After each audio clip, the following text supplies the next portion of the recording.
a broadcast all about the news surrounding the Secret World IP. Today is October 24th, 2019, and I'm your host for this evening, Ocho. With me tonight, we have Griff. Hello. We have Ember. Hello, hello. We have Jimmy the Rabbit. At least I think we have Jimmy the Rabbit. Wasn't he gonna mute his mic? I think he's still in Maybe. the car. Okay, well, he's here. Jimmy the Rabbit's here. Yes, and then we promise. We promise he is around somewhere. And we have special guests with us tonight. We are so very, very excited. We're always excited to have special guests, but we're so very excited. We have two special guests. We have with us Blodwedd Mallory. Hey there. Now a 4-time author of Secret World novels, all up on Amazon. And we also have with us the Scrivnomancer. Hello, sweetlings. Joshua Sawen Doetsch. Yes. Oh, nice. Yes, Alan is just too basic now. That's what we determine your middle name is now, yeah. Joshua Sawen Doetsch. Yep, works. It'll be much harder for people to search for you. That's true. Without the middle name. Right, I have to go back and change everything retroactively. That's right. No, it's Joshua Allen Doetsch, famous for being one of the writers for Secret World and many other Secret World properties. It is fantastic. It is fantastic to talk to you again. It's been a long time. It's awesome to be back. I missed all you guys. This was a cool community, which was probably the best part of working on that property. Aww. And I am owned by no company, so I don't even have to say that, for PR reasons. That's right. Scriv is a freelancer. So if you need somebody to write a really good story for you, just talk to Scriv, really. Just hit him up. Feed me. It'll cost something, but it'll be good. It'll be fabulous. So, well, welcome to everybody in chat. We are live on the 0 Point Report Twitch stream. I didn't actually bring up the Twitch stream itself, but we should have Jimmy the Rabbit playing. Yeah, I got playing Moons of Madness. I'm working on the audio, but yeah, I'm here. There he is. There's Jimmy. Yeah, I was going to say there's no audio. What's going on? But just getting the kinks out of the system. It's that filth in the interwebs. So welcome to everybody who joined us in chat. We have plenty of people. I see Leah Grimm in there. I see PJ in there. I see Toph in there. I see a whole bunch of people. I yes, see welcome. my favorite burb. The burb's the word. Bulber. Burb. Burb. Oh, there's Bomber. Yep, Bomber's down there too. So yes, welcome. Well, the big news that we had this week, and this goes into why we have our guests on the show this week, is that Moons of Madness released on October 22nd, this past Tuesday, and is a it's been received very, very well. Moons of Madness, a mysterious signal has been recorded coming from the Red Planet. The message confounded Orochi scientists. Their analysts broke it down and determined it was of intelligent origin. Orochi management immediately concluded that the discovery was too sensitive for public knowledge and moved to keep it hidden. In secret, the corporation began construction of Invictus, a state-of-the-art Mars research outpost designed to identify the true nature of the message. You are Shane Newhart, a technician stationed at the Invictus, and your security clearance means you are completely unaware of the existence of the mysterious signal. Your job is simply to keep the lights on until the transport ship Cyrano arrives, bringing with it a new team to take over your duties. Soon you discover strange and unusual setbacks. The security system is on lockdown, the greenhouse is flooded, and there is Martian dust leaking into the infirmary. Things are starting to fall apart. You begin seeing and hearing things that aren't there, visions, hallucinations, or is it even what it is? Is this real? Or are you slowly descending into madness? Cue tentacles. All the tentacles. So we're going to start off here with talking with Scrivenomancer, because you have done significant work on this project, have you not? That is correct. Yes. So can you kind of go into what your role on working in Moons of Madness is? Yeah. So Moons of Madness by Rock Pocket Games existed as a kind of a tighter, smaller version. Initially, it was a cosmic horror set in space, kind of The Martian, the novel or the movie, kind of that scientific approach with the tentacles and cosmic horror injected into it. At some point, Funcom stepped in to be the publisher, and when they did that, they looked at the game and said, "Hey, this could really function within the secret world." And that's the point that I came on board. So I worked to kind of rework some of the story that was already there, edit some things, and then add a bunch to it because they raised the scope of the game from the original. More levels, more plot twists. And a major change was the original game. It was more of a standard NASA mission. What we changed with that was we made it a private corporate mission by famed wicked corporation Orochi. I mean, it kind of makes sense in today's world that it would kind of be more of a private corporation. It does, because in the first place. Yeah, you have more of that happening, so it's a nice, timely thing to put in there. It touches on some of those themes in the Alien movies, with the Wayland. Man, I'm already forgetting the name. The Yutani Wayland Yutani. Wayland Yutani, yeah. Thank you. Yes, the corporation famous in Aliens, which you usually don't see, which is the fun part of it. And I think that's kind of what we tried to capture, is you have the workers talking about it, but it's this faceless entity that's far away. Yeah, you pretty much just see their logo. And it's like, yeah, this is not going to end well. yeah, and there's just you can just inject a lot of modern corporate humor into that.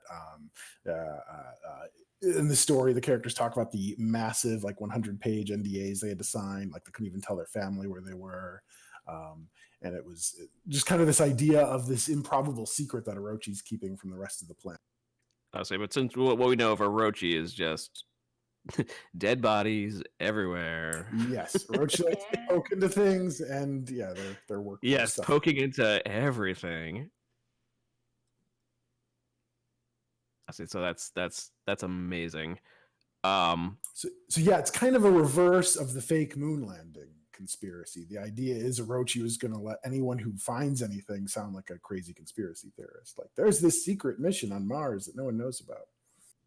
So the Orochi are taking some cues from us Loomies, is what I'm hearing. That's right. This is very much, if you go back to the secret world, Kirsten Geary talks about, she has a monologue that I wrote that talks about how cover-ups aren't about cover-ups anymore. It's not about stealth. It's about inundating people with internet and knowledge and just BS information. It's kind of like the BS information and all these different opinions till people just don't.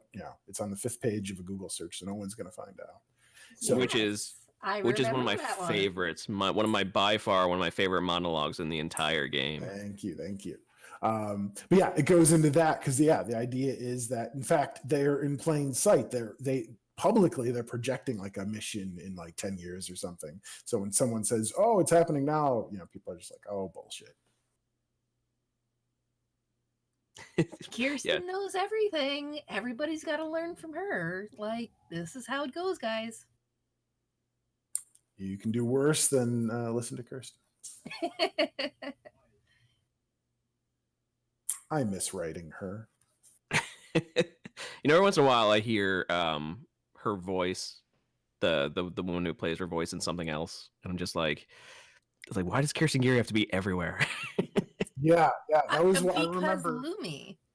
I was in on the recording sessions. I got to do some directing in that, and then I remember looking up the voice actress and going, "Oh my gosh, I've heard this person everywhere." I've heard this person everywhere. Seems to be everywhere. I mean, I off the top of my head, I want to say Carrie Byron. No. I don't know. I'm not even sure. I'm sure someone in chat will. I'm not even will sure. let me know. I'm sure someone in chat will. I just know So- she is who I want to be when I grow up. I'm at a vet clinic now, and one of my doctors, her initials are KG, and I I noticed that. Bomber to the rescue. Yes, Carrie Walgren. Yes. Oh, nice. And yeah, she's in pretty much almost everything. Either that, or I just imagine her being in everything. So I guess we can go into. We don't want to. First and foremost, we don't want to actually say too many spoilers for Moons of Madness because it just came out, and so we don't want to go too in depth about what goes on. So we have Jimmy playing through the very basic, the very beginning portion of the game. So so anyone can check it out. Actually, how about we go ahead and do that right now? We have been given a few keys to give away for Moons of Madness. So why don't we go ahead and set up a raffle right now for a key for Moons of Madness? That is just madness. It is madness, my friends. So it's running right now. So what you want to do is type #moons.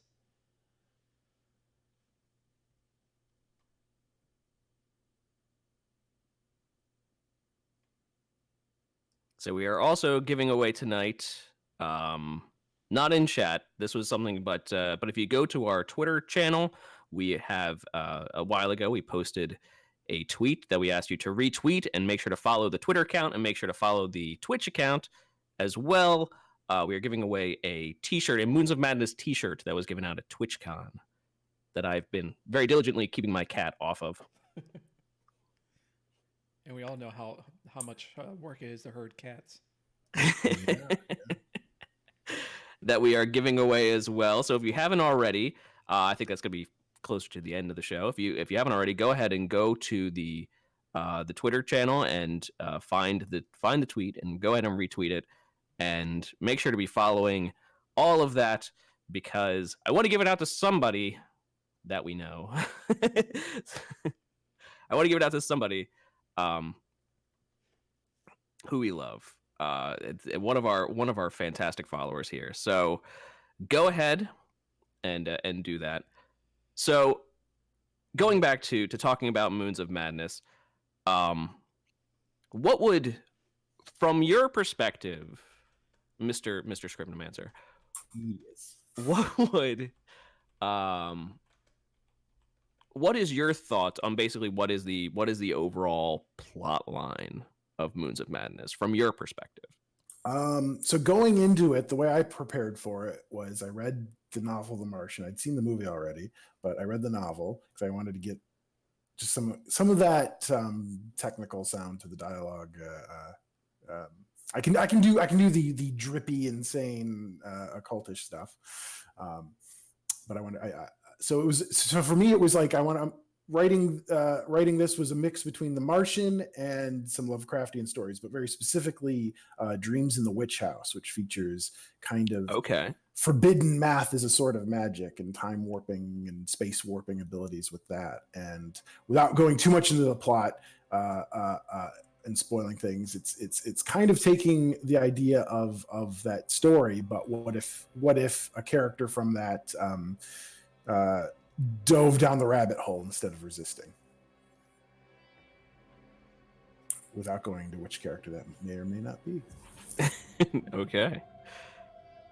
But so it's very much kind of a fusion of that. You've got this sort of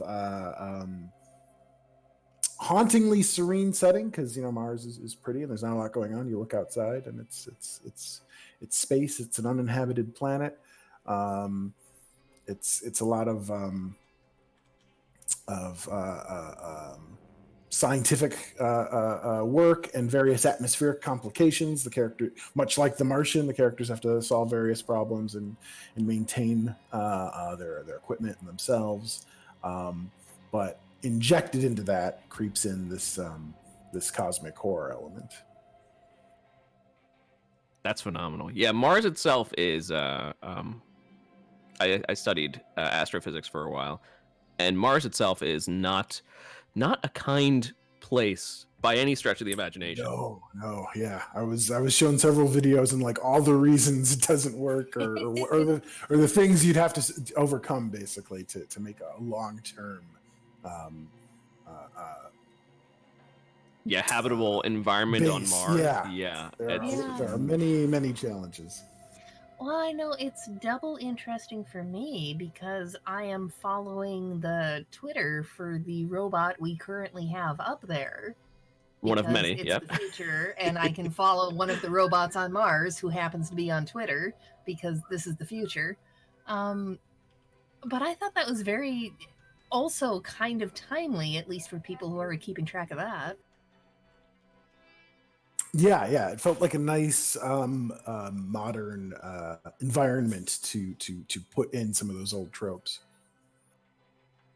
So that's the point of Secret World, is that it lies in the conspiracy, but it lies in the, well, what is possible? Well, what is actually possible? We're not talking about colonizing Pluto here. We're talking about colonizing Mars, which is something that it has been in the news. It has been around. It has been bandied back and forth. Not by people actually serious about it, but because it's it's a very, very punishing environment in the first place. But that just leads to the fun. That just leads to the what makes the horror so good with it. Right, and then the other component of connecting to the Secret World was the Secret World is this broad, referential kind of setting that just touches into just about every genre at some point, and it just mixes it in a mad stew by design.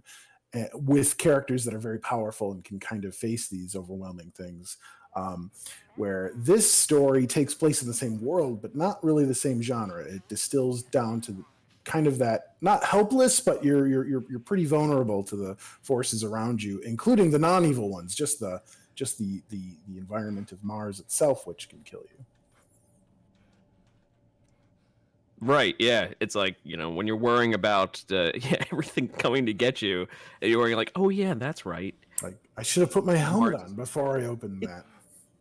Mars is really cold, yes. It's and the air is not nice, and it's not actually a fun place to be. Yeah, apparently even the dirt doesn't have enough friction. Because this is the thing I learned following the current Mars robot. Well, it's also in the movie The Martian, if you remember, that the big storm that kicked everything, the whole series of events off, that could never happen in real life.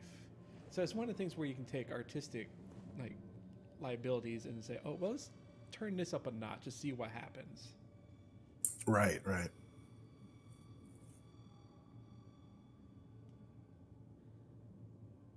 And simultaneously, to go along with Moons of Madness, if you head to CyranoStory.com, that is an ARG that is currently still taking place. I believe that the last part doesn't open up until tomorrow.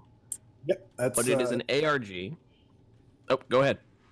Oh, I was just saying that's right. I also wrote on that, and it fills in a certain part of the story. Part of the kind of back and side stories that's going on as you play Shane is that this ship called the Cyrano is supposed to land with a relief crew, and the ARG delves more into the story of that crew.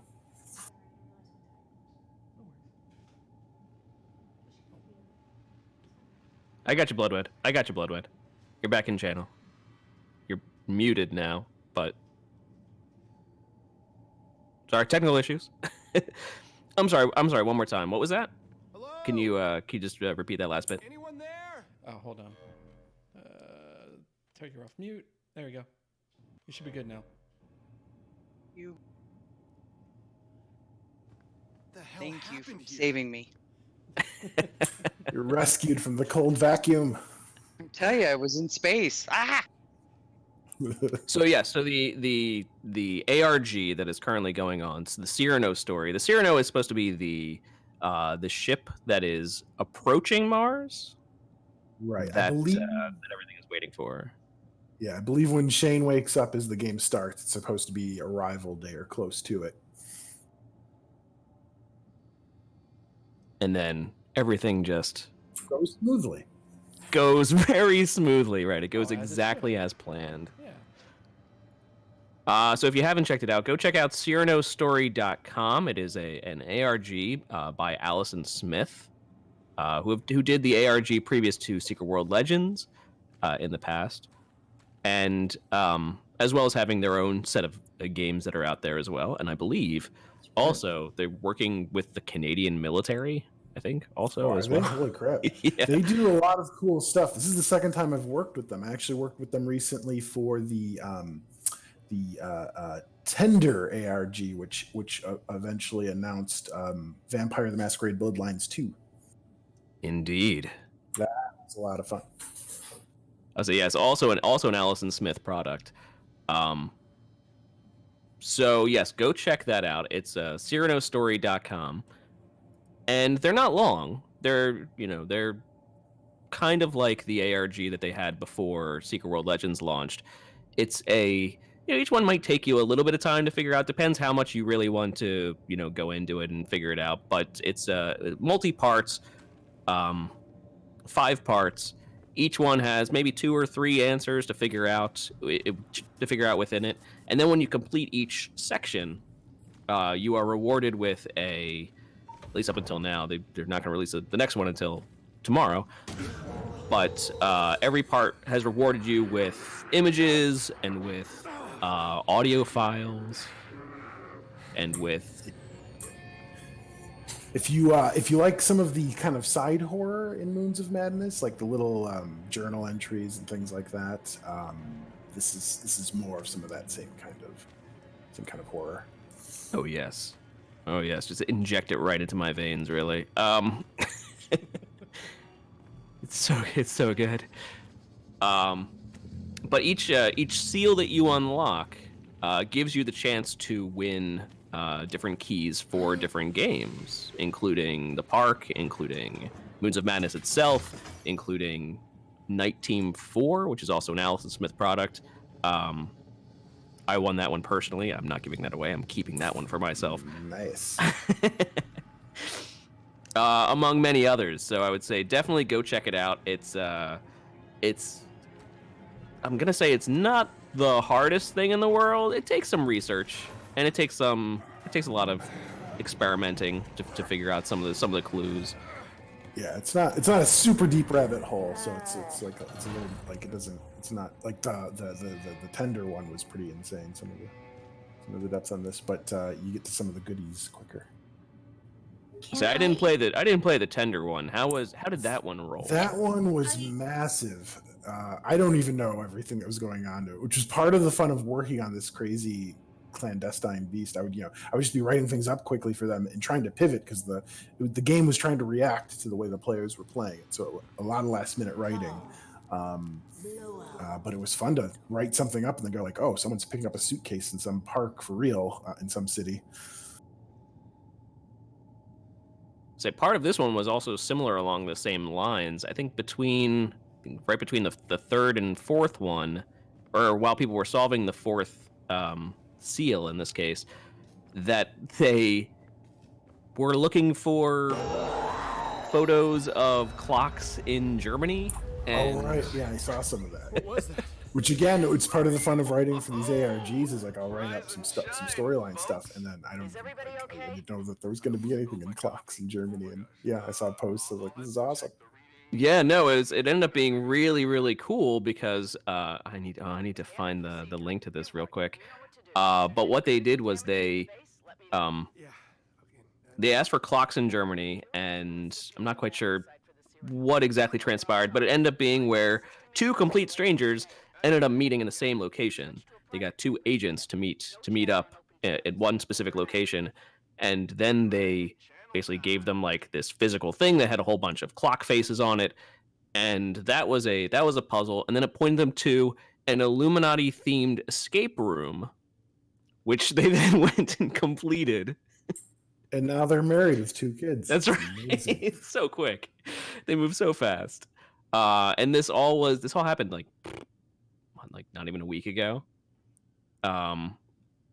And then as soon as they figured out the escape room, then the last part of the rest of the story continued, which is it's always really fun. It's always really fun to see that. And to see that, that's sometimes how deep these things go. Even if you can't participate in them yourself personally, that it's still really fun to check out. Yeah. Some of the forums that kind of give you the breakdown of the stuff. It's fun to go and see the bits you missed. So how much of the story itself did you write for the ARG? Pretty much most of it. I worked with the people at Allison Smith, and we kind of bounced ideas back and forth, and mainly not so much necessarily on all the methods that you come across the information, especially the real world stuff with the escape room, but specifically the character of Olivia, who's on the Cyrano, and you get her recording. So that was a big part of the storyline. I would say that was I think my favorite part of the ARG so far. It's aside from figuring it out and the correct is those those logs that she starts posting. And how you can hear, those couple of lines that you throw in there that are like, I don't know what language they're speaking, but this is normal. Like, as if that would itself not be like a giant red flag, and just like, man, no, it's okay, everything's okay, everything's fine. So yes, I highly suggest going and checking that out if you haven't done so already. It's amazing. I love it all. I'm not gonna lie. Yeah, it adds a little depth to the some of the backstory or side story. The Cyrano is kind of coming in from the side, so I guess. Indeed, it's sort of like the ARG that they had before Secret World Legends launched. Did you have anything to do with that ARG? No. I heard Okay. of it, but I was not involved with it. I'm not exactly sure. That was one of the questions I had for you. Was as we know, we all play Secret World, and Secret World is amazing. But what part of Secret World did you like? How much of it did you have your hand in the writing, and what parts of it are like distinctly Joshua Doetsch? This is I'm just noticing in the game they're picking up the toy ship. I'm trying to remember if the details of it to it got added. I'm trying not to watch because I didn't actually play the game yet, so we're gonna see how many times I can play with the ship. I advise the chat that anybody trying to avoid all spoilers could just pop out chat. I advise that because that's what I'm doing, because I'm not playing the game till this weekend. So right, I'm the same. I don't have time until this weekend. Yeah, you can. Jimmy played it through. Jimmy played through the entire game already. So yeah, I finished my run through at 4:30 a.m. this morning. Crazy man. The little astronaut action figures fell out of the toy ship. But anyway, back to the Secret World. Back to the Secret World. That's what I was looking for. Yeah.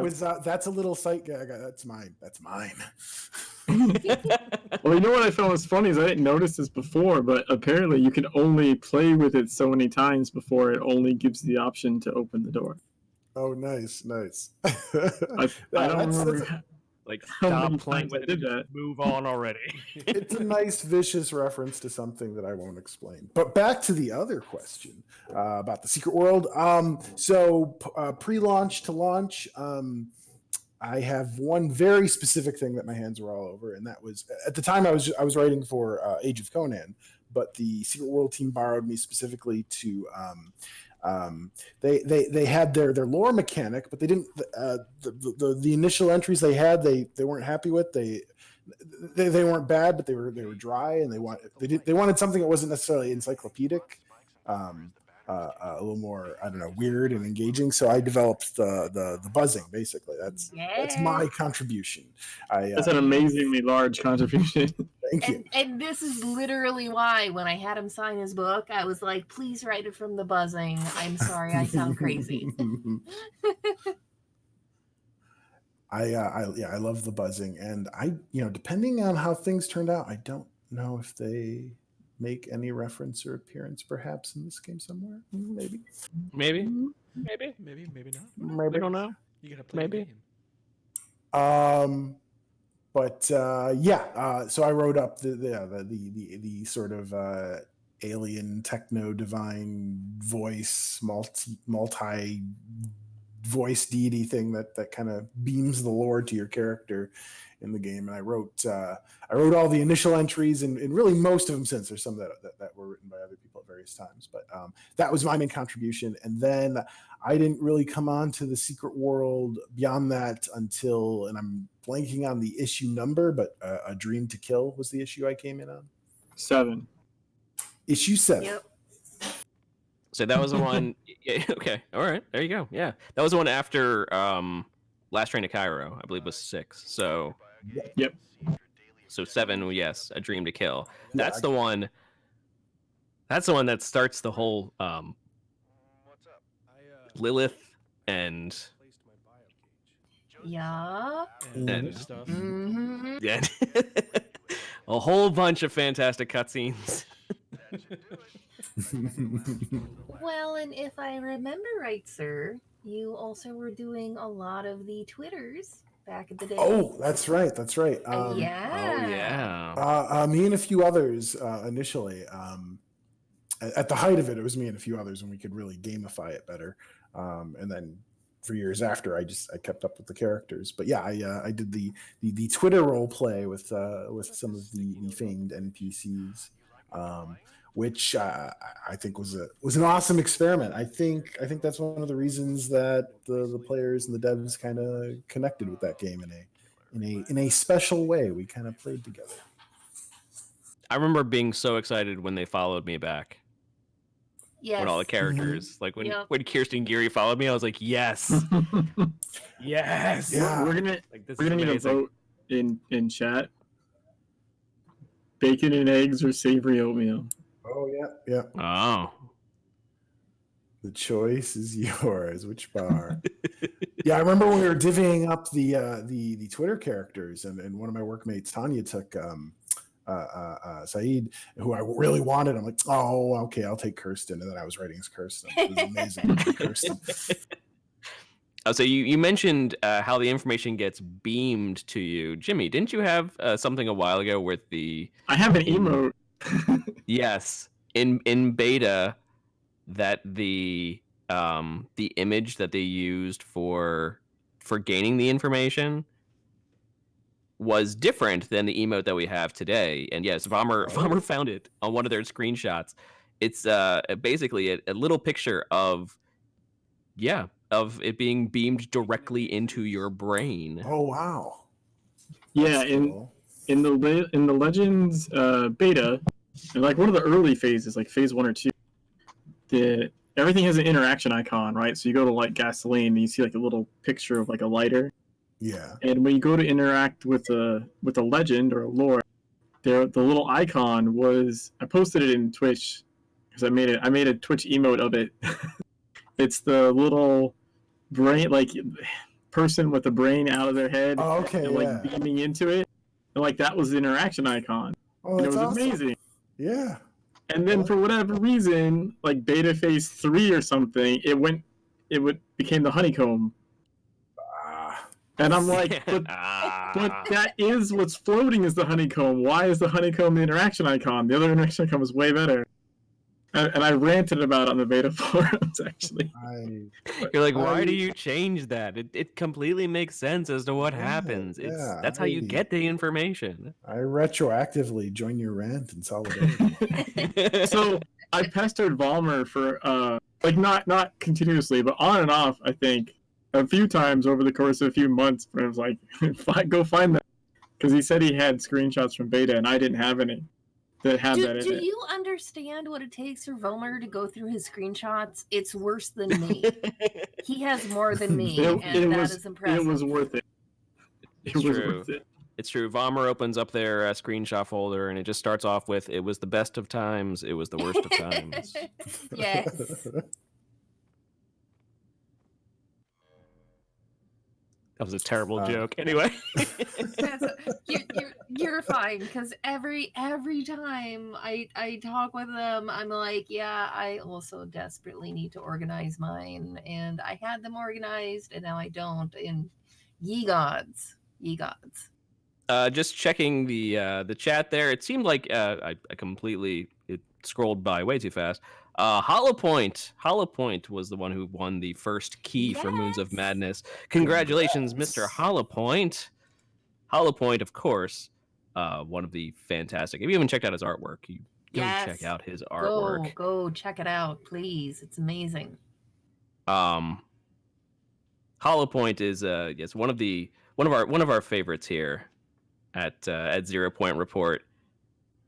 Just always making fantastic stuff. Go check out his Twitter account as well. Hollow Point, I will get you that code after the show, when the show is finished.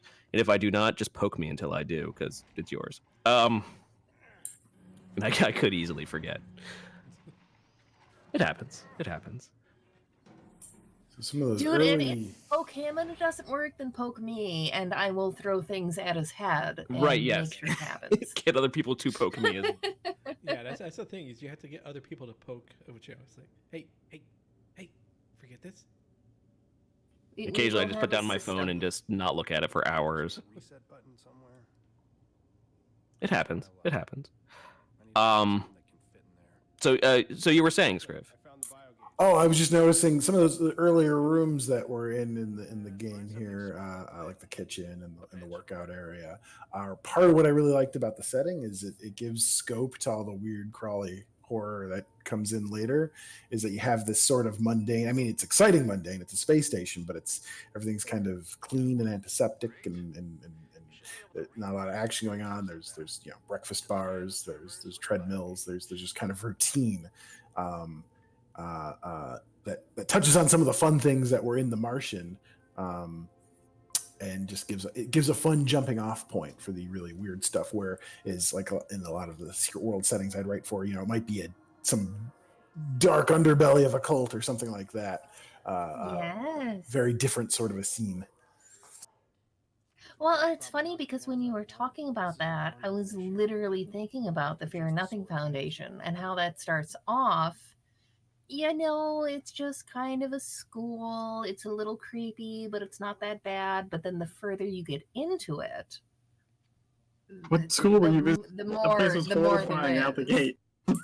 Yeah. So the Fear Nothing Foundation, for those listening, which is kind of it's an offshoot of one of the evil cults in the Secret World, and it's kind of modeled as a youth group, and that I modeled a lot, well, off of several things, some Scientology stuff, and then the Heaven's Gate cult specifically, and I research a lot of weird, freaky things, and they don't usually get under my skin, but that kind of did in a weird way. And I think it remember paid you off. talking about that. Yeah. Uh-huh. Yeah. It was just because you can still go on their website, it is a frozen moment in time. It looks like a late 90s GeoCity website. GeoCities. Yeah, frozen in amber. And Well, you can... no, go ahead. Sorry. Oh, okay. I'm like, I- and you I can would- still... Okay, you can still read their the exit statements of some of the people, and it's just this weird kind of horror, because it's not like what's the cult I'm thinking of that had the really violent end? Heaven's Gate. Jones. No. Jonestown. Yeah. You have something like Jonestown, where it's just gory, horrific kind of mass horror and this and that. Where the Heaven's Gate, it's still a lot of people, but it's a quieter. They all that was just more. Yeah. And listening to but reading. Well, actually listening. I watched a lot of the videos too of them giving their own kind of final interviews. it's this quieter, it's more serene kind of horror, and It's way creepier. Yeah, getting kind of the Yes. mindset of not just going, oh, here's some wacko that did this, but like, where do you have to be mentally, like, to where this seems attractive, and yeah, something about that. Just I was there's one night I was researching, I'm just like, oh, You know what I No, found yeah, really interesting I remember about you Fear talking. Nothing Foundation? In recent playthroughs, they're as creepy as they are, they're less crazy in Secret World yeah, because they're not exactly wrong. that's true. Yeah, when you open it up to kind of a cosmic horror and fantasy stuff, you get this weird thing where, like, oh man, it's like it's still crazy, but like that there's a basis there. Right, like the things they're trying to do exist. Like we are all stars. The dreamers are there. You know what I mean? Like they're still crazy. Right, but there's an actual supernatural component. What remains the same is you have this group of people that is kind of predatorily using these techniques that kind of get people to give up their individual selves and kind of join the collective and give into kind of a kind of tiered stepping stones that, so like if they did it all at once and said you're going to go do this crazy thing, they'd probably say no, but they make it kind of a gradual process. Yes, and I remember you talking about how disturbing it was for you researching, which isn't like you're usually fine. I remember you tweeting about that, but I also remember right at the time I was also researching youth boot camps. And that tied into that, which is also a real world thing, and it very much tied into that. And I think going up to the top room in Fear Nothing is probably the first time in a game that I had a door and I knew what was behind it and I didn't want to go through it. Even though, like, I knew it was a game, obviously, and like it's the story, but I still had like a period of time where I'm like, I know it's probably behind this, but I still don't want to go through it. Yeah, I was very satisfied with the environmental artists and then the game devs on that. That was one where it really felt like the text of the horror and the gameplay and environment connected for the better. Yes. Griff, did you look up when you were standing on the floor in the bottom to see the bodies? I about had a heart attack. I remember that very distinctly. That's some of the scariest stuff in the game to me. Yeah, when they first showed me that, I'm like, this is the best moment ever. Yeah. Well, the two my best, that I are mean holding, worst. the two that are holding hands. Right. Yeah. Well, but they weren't originally. Originally, I'm sorry, this is going to be a rant. Originally, when we went up there was nobody holding hands, and we were all complaining about that because we had read the story, and we're like, why is nobody holding hands? This is breaking our hearts. And at one point or another, they adjusted it. So all right. Yeah. Okay. Yeah. Nice. We were very upset at first. I'm glad that happened. It's funny because sometimes you write the text and you're depending on the game or project or even just moments in the project, depending on busyness and stuff, you're as the writer, you get to be part of like, put this here, put that there. But other times it's just you're kind of handing in text, and but it's cool when you get to like, contribute to like a visual moment. Another one that I can think of just off the top of my head in Tokyo. Oh crap! What was his name? The boy with the large head and mental powers. Young. Originally, he was going to be on a swing set, and I was like, and I said, no, wait, no. The loneliest kind of image you can have is like one person on a seesaw. And yes, yeah, that totally works. Indeed, yes. Those sort of cosmic creepy moments. Dave Screed's monologue at the end of the broadcast. If you can be patient enough to listen to all of it, that stuff is true. It's true. It totally creepy. Yeah, he's got some good monologues and dialogue. I like him. that's why it works for the secret world. Is everything that Dave Screed rants about. He's the person you're like, this is just a conspiracy theorist, you know. But in the secret world, like, no, he's right. He's right about everything. He is he is on the ball. His magazine is pretty much all true, all for the secret world, and that's what makes him more fantastic as a character. Is just the that in the real world we would look at people like that and just go like, like, okay, like, you know, stay away from the guy down the street. But in this aspect, he is probably one of the most trustworthy people. Yeah.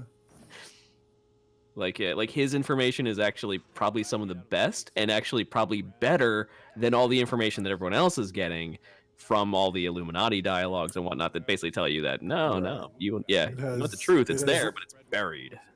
Right. Yeah, his has less of an agenda. He's just shotgunning it out there. So, writing for video games specifically, you mentioned how that you know, there's obviously the visual aspect and there's a whole story aspect. Can you go into a lot of what it is really like to write for video games itself? Well, it can often depend on the project again, like especially when you're starting out. Like when I was writing Age of Conan initially, it was more like things were hammered out gameplay wise, and they're just kind of told like this person needs to talk about this person needs to talk about that. And the place I could get creative were in the particulars and the person in fleshing out the personalities of the characters, especially in Age of Conan because he had all the dialogue trees, so I could go off in all kinds of different directions. And some of those weren't even recorded. So, I mean, it's often better to have a recorded character just to listen to. But the freedom of not having a recorded character is you can play around more with that dialogue. But anyway, sometimes it's just you kind of get assigned something. Sometimes you are involved early on at the conception phase of things, and you get to decide a lot of or at least influence a lot of the visuals and audio and stuff. It's a lot of, you can't be too precious with your stuff because things are going to be changed. There's going to be so many, even just in these last projects, there's going to be so many things that almost seem arbitrary sometimes. Like, in the Secret World, there was that organization. Man, it's funny how this stuff leaves your head, but they were kind of like an anonymous sort of organization, but they all wore hornet masks. This one? Yes, and the idea was, and we're like, oh, not only will we save some money, but in a stylish way, was that we'd have this sort of voice software talking for them because that's just part of their anonymity. And I wrote all this stuff down. At the last minute, it was like, the software we have doesn't do questions well. It doesn't do the rise at the end of the sentence for a question. And most of the dialogue they were like questions like, you know, do you believe in this? Or what do you think about it? So I had to go, so if you get too precious with your writing, it can get really frustrating just to be like, they're messing with my stuff. But if you can roll with the punches, that will do you well in video games in general. And it will lead to sometimes some technical arbitrary thing will force you to write something interesting that you wouldn't have written if you just had a complete blank canvas. Yeah, having to like fit makes you work harder to fit what the request is. Yeah, and sometimes that helps me. Like if I'm given too much freedom, I will sometimes flounder in it. But if I'm giving some specific strictures or guidelines, it becomes kind of a logic puzzle, and it's like, how do I fit this in here? And then that gets my brain kind of moving. I can honestly say that I'm finding the same to be true. Is when I'm dealing with the canon of the game, writing my novels, that sometimes I'll be like, why is this here? How do I make that make sense?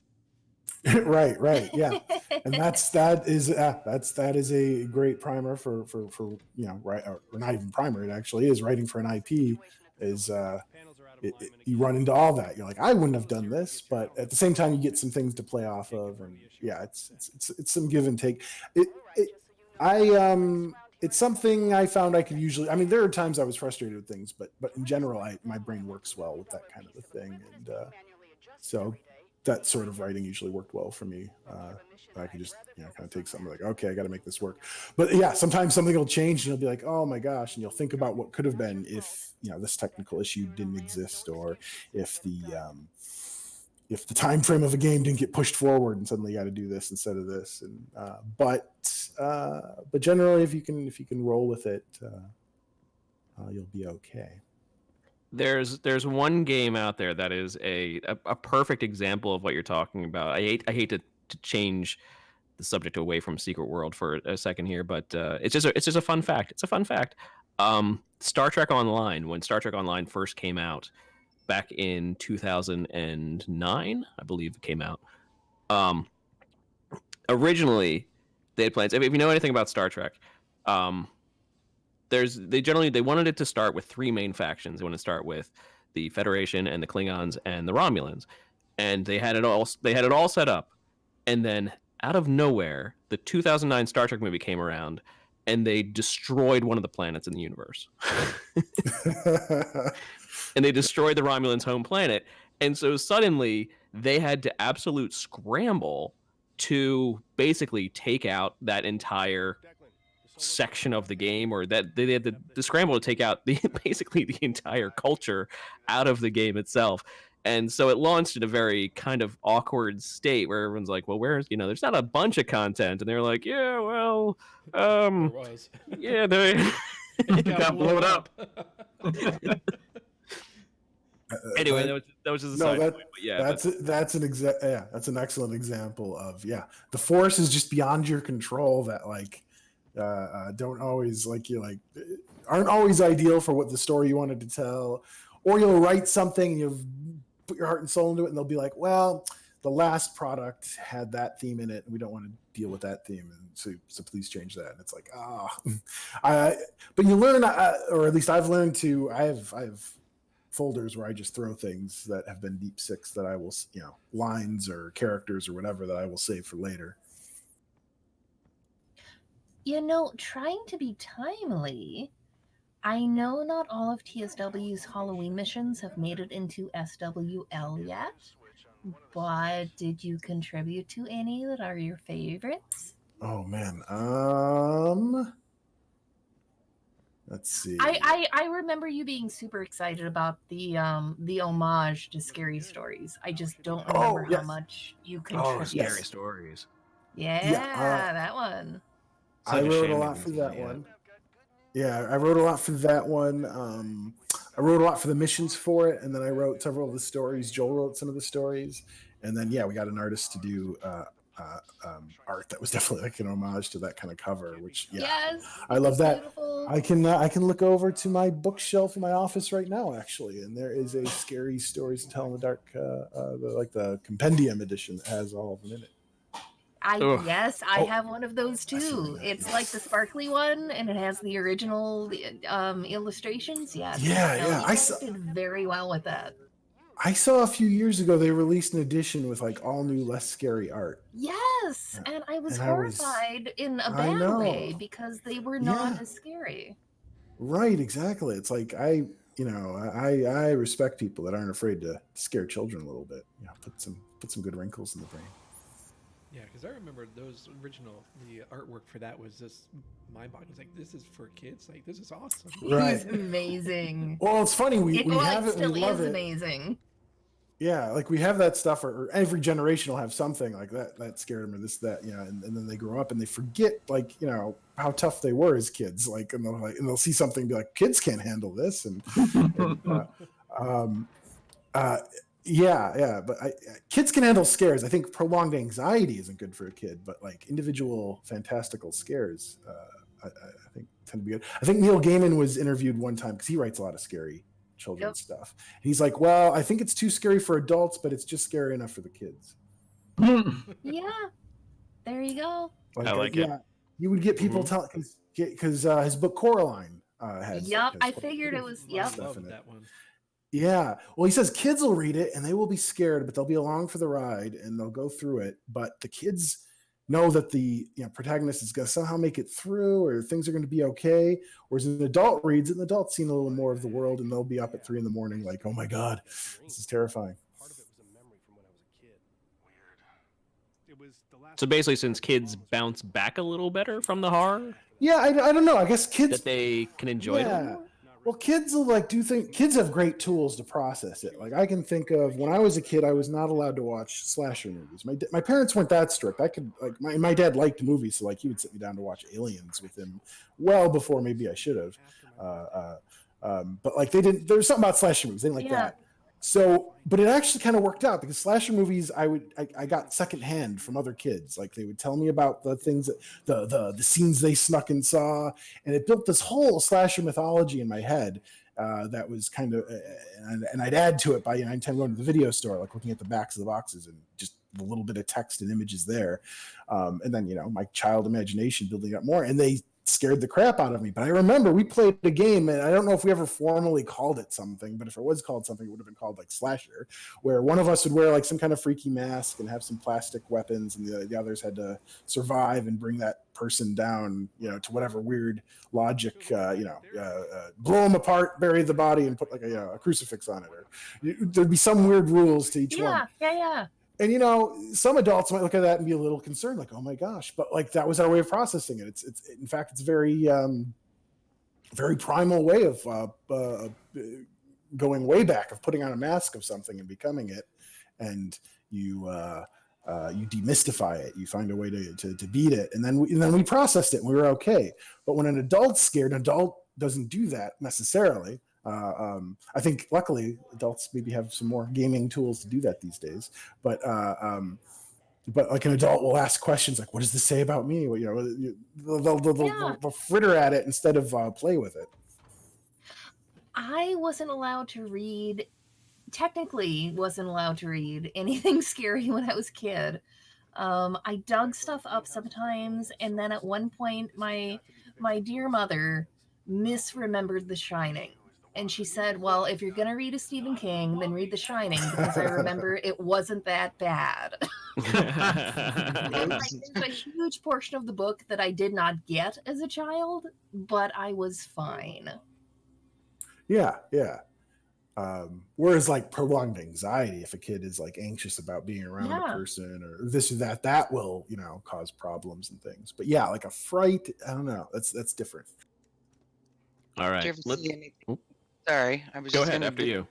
Digress a little bit more and say, do you ever see something that you saw as a kid that scared the pants off you, that you see it as an adult, and you realize your imagination embroidered in things that were not even there? Oh, definitely. Or yeah. Or even not even just with scary stuff, but just in general. Like I'll remember how Transformers seems in my childhood memory, and then I watch like an original cartoon. I'm like, that's not how I remember it. I remember Right. Which is why I love the trailer for the game. Which one was it? The Fall of Cybertron. That has an epic, awesome trailer, and you could tell it was made by some fans because the trailer looked like how you remembered that as an adult from your child memory. Whereas when you go watch it again, you're like, "Good Lord, was I eating paint chips?" Like, what the hell? Was like, why was this amazing? Yeah, how is this so good? How did I consider this so good? Well, time will do that. Let's go ahead and open up a second key giveaway for 4 Moons of Madness. Let's go ahead and open that up for a second time to give away the second key that we have. Yep, and you just type #moons. These keys were given to us by, were given to me specifically by Andy Bendit. So these are from Funcom directly. They're legitimate keys. Exactly. Yes. Straight from the source. No black market keys here. Well, that would make it sound cool.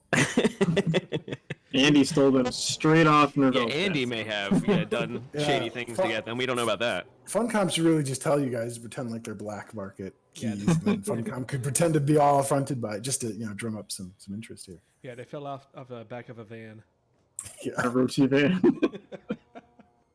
Yeah, where'd you get these keys from? These digital keys are all stained in blood. Oh, don't worry about that. Which is a tough thing to do when they're digital. You really got to work at that. Why do they all end in 666? Don't worry about it. It's all good.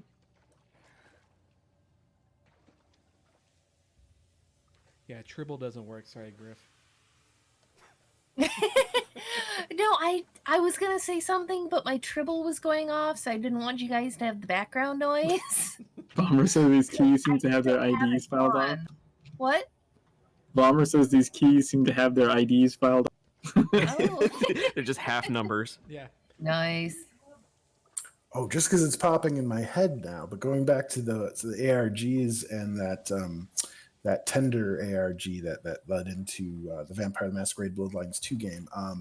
If someone wants a nice condensed version of what went on in that Nick Nocturne over at Nightmind on YouTube, did a pretty comprehensive video breaking that down. That was great for me because there's an interview with me in there. So Yes, I was, dude. I was so excited. I'm sorry, I just interrupted you, but I was so excited because I've been following him for a while now because he does the creepy series and he does the ARGs. I'd watch and I'm some of watching his the Tender videos. one, and I'm like, oh my god, he's interviewing Josh. Yeah, someone I know is friends with him and recommended that, and yeah, that was really cool. But yeah, he's got some cool videos in general. He does some really cool deep dives into various rabbit holes of creepy things. But yeah, that video was a godsend for me because that was the hardest project to describe to like non-gamer, like family members and stuff. Like, what are you working on now? And I'm like trying to explain what an ARG is and what I did in it. And now I can just point them to the video.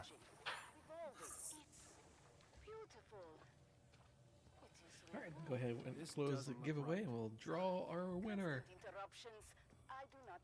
So, Legend of the Star says Jimmy should play Moons of Madness using bananas. Sorry, this made me think of because Jimmy has done that. He has played. I did it on Secret World. Yes. Bananas of Madness. Yeah. Congrats to Ben Competence. Ben Competence. I know you. How do I know you?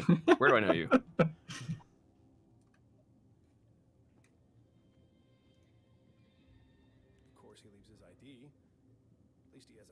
I probably follow him on Twitter. Martian Tobey, yes. Okay, yeah. No, I do follow. I do totally follow you. Oh, hey, double, Ben. Congrats. Yeah. Ben's got a great product on. Actually, it was. We'll go into it some more maybe later in this cast, but for tabletop writing, one can now do some fun community content stuff on this website called Drive-Thru RPG, where you can do community content for existing IPs, and you get half of the money, they get half of the money, and you get to put your stuff out there. But he's got a fun Dungeons and Dragons 5th ed Dread. It's the Dread domain for the clerics. Lucas, the pieces for the water reclaimer are missing. Where are they? The reclaimer pieces are in their proper receptacles. More specifically, follow the color. It says, "Yep, Dread domain cleric There it is. archetype." Yeah. So Fear-based religions. So I've been doing a bit of tabletop writing amongst the other things since maybe some of you have last seen me in Secret World stuff, and they've got a lot of great programs at it's Drive-Thru THRU RPG, and there's some other sister sites connected with Drive-Thru Fiction and some other things, and a lot of games. Dungeons and Dragons has it. You have to follow certain guidelines and stuff, but you can release your own content and sell it. And it's a great way to kind of, just spread your stuff if you want to do that, if you want to try and make a little bit of money maybe, or even just getting your stuff out there to be noticed by other companies, or something you can point to when you're applying for different writing gigs and stuff, particularly tabletop writing. But Wizards does that it's called DM's Guild for Dungeons and Dragons. There's a whole slew of programs for the different like Vampire the Masquerade, World of Darkness stuff, the Connected Onyx Path, Chronicles of Darkness stuff. But it's a great way to get one's foot in the door writing stuff. It's great for even established writers to go kind of put out projects that they never got to do otherwise. That's amazing. I say we don't want to we don't want to ignore the other author that we also have here tonight. She's been asking a couple of questions too. But we don't want to take up the absolute lion's share.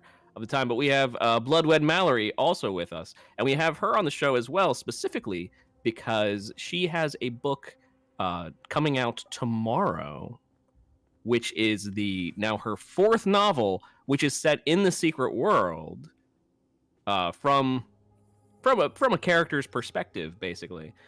The 4th book is called. Let me just bring it up.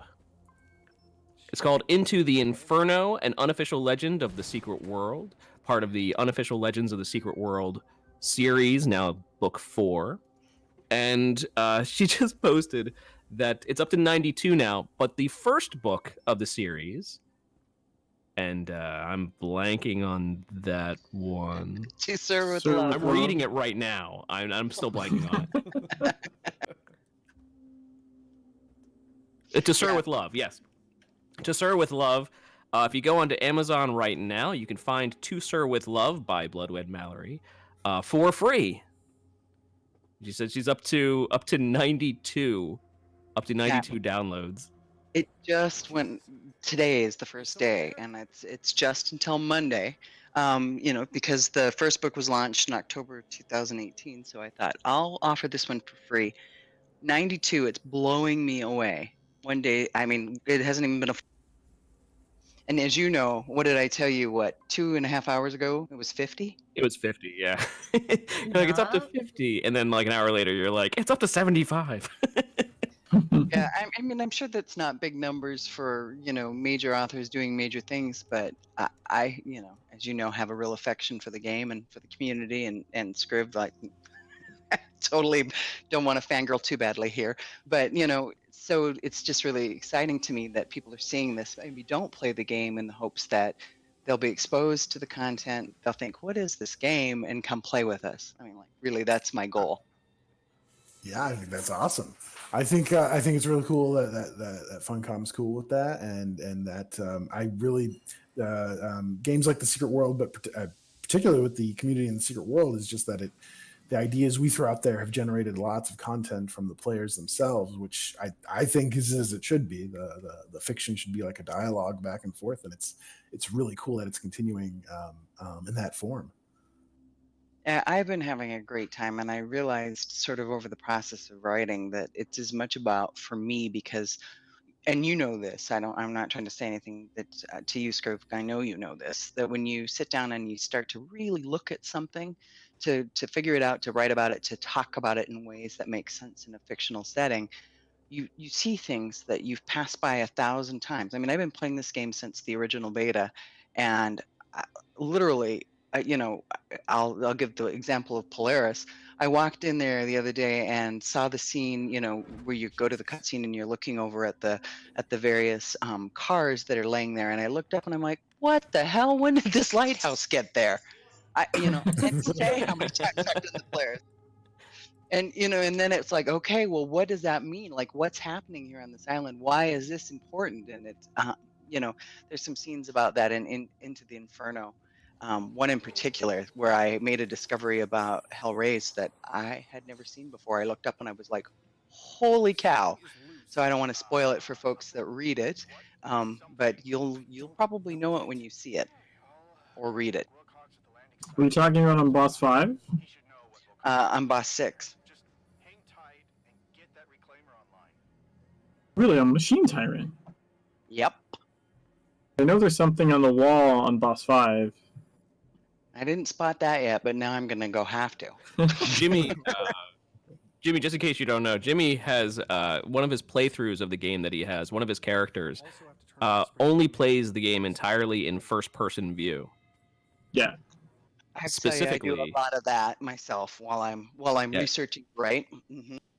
I say specifically so that you can see all these tiny little details that you might not see when you're in third-person over the shoulder. I did a 100% playthrough in first-person mode.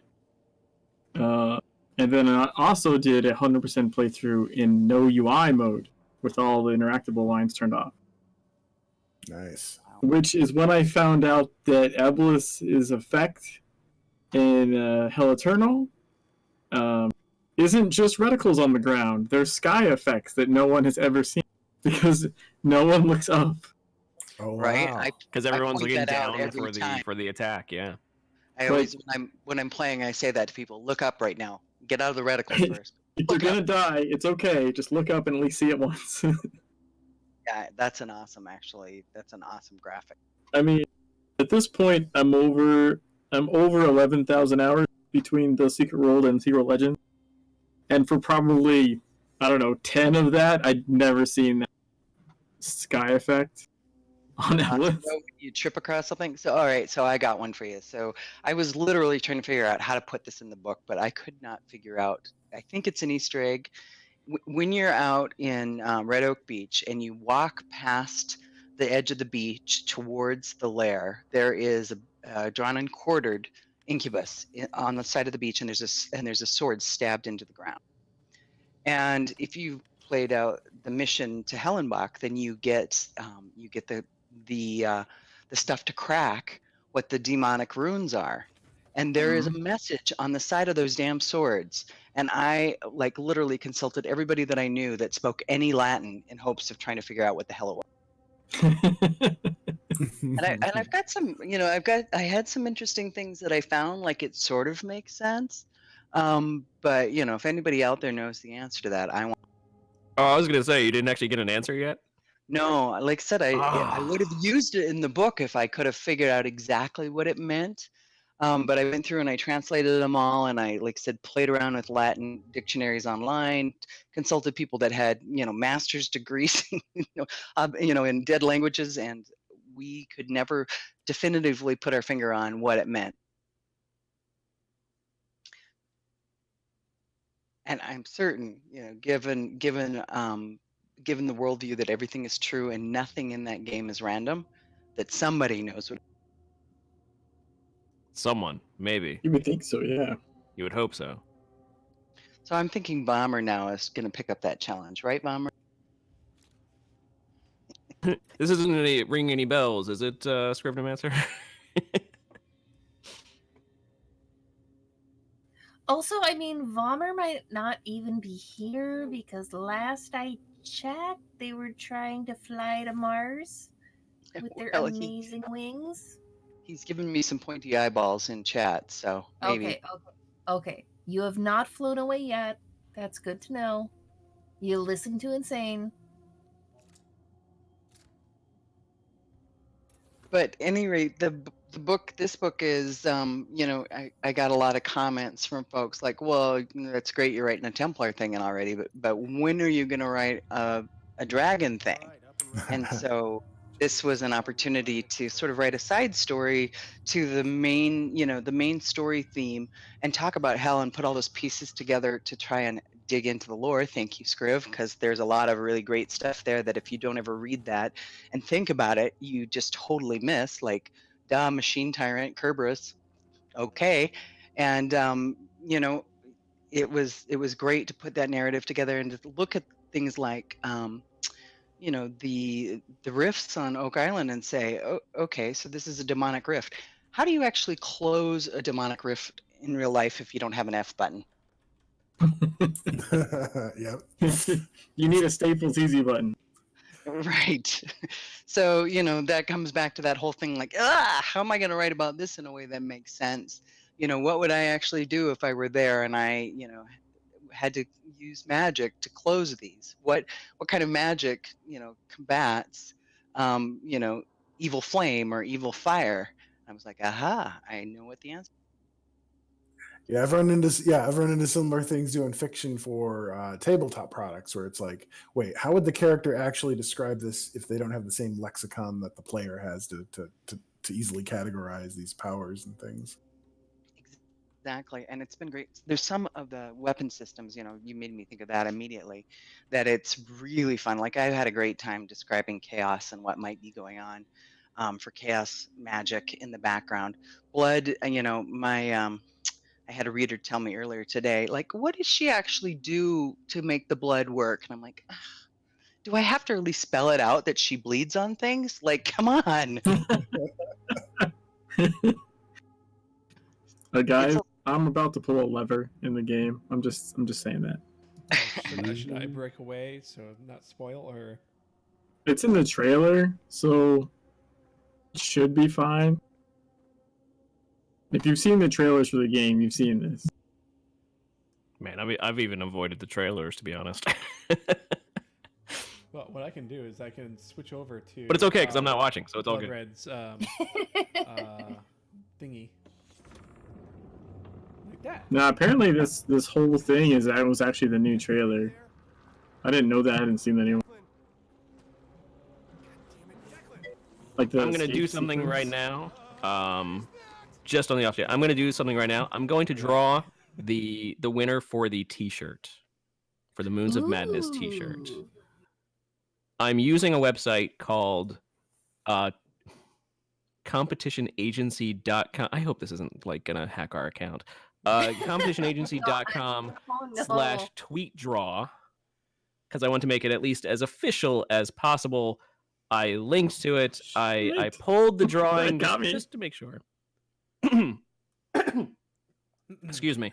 I pulled the drawing just to make sure that the person was following us and made sure I verified all that first.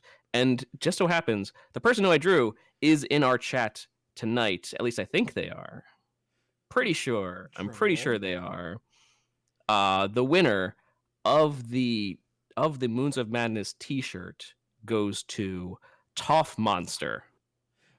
Congratulations. Who I'm pretty sure is Toff_ID in our chat right now. Yep. I'm pretty sure that's you. Are you just to confirm, Toff ID? Are you at Toff Monster on Twitter? I love when people make their names similar. Makes it much easier. I was actually really hoping that'd be yes, that's you. Congratulations, Toff. You have won the Moons of Madness T-shirt that was actually given to me by his name is he's a Twitch streamer. He goes by Gravity42 on here on Twitch. And he just joined the chat. Gravity. Oh yeah, I did. Hey Gravity, I'm giving away the T-shirt that you sent to me. Yeah. Now that was some good timing. No, Gravity is an awesome streamer. Yes, go follow Gravity. He's the one that went out to TwitchCon. He got the T-shirt. He shipped me the T-shirt. He's amazing. I don't know if he knows about Secret World or plays Secret World or anything of that variety. I keep trying to convince him to play it. Hopefully he does someday. Go play it. Go play it. And he met Andy, and he said Andy was awesome. But he sent me the shirt. But yes, I just pulled Toff ID. I'm going to be Toff. Can you just quickly tell me where do you live? What part of where do you live? On the planet. that sounds so. And creepy your when you credit say it card like number. that. You mean like in general? Right? Right. Also, your pin. Your pin would be nice. Oh, the Ukraine. Oh, this is gonna be nice. Okay. All right. We will make this happen. We will make this happen. I keep dying. Getting lost. I say I'm shipping it from the Eastern Coast, United States, so we could do this. We could do this. It may take like a while to get there, but The shirt is going to have an adventure. it will. Yes. It absolutely will. Hopefully, it's not confiscated by anybody along the way. So yes, Toff. I'm going to just say hi to you in chat.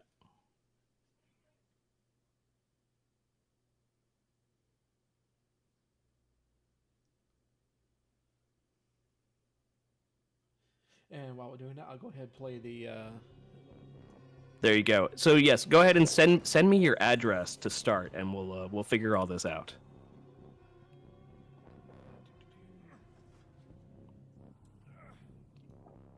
The shirt will have gone from South Carolina to Los Angeles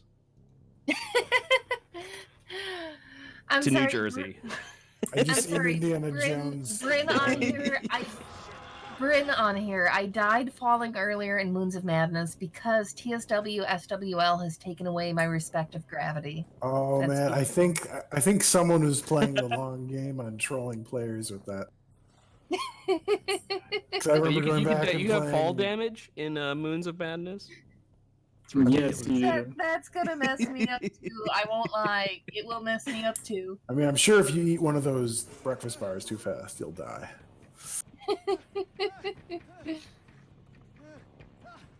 All right, well, Toph, Yeah. we'll make sure that gets out to you.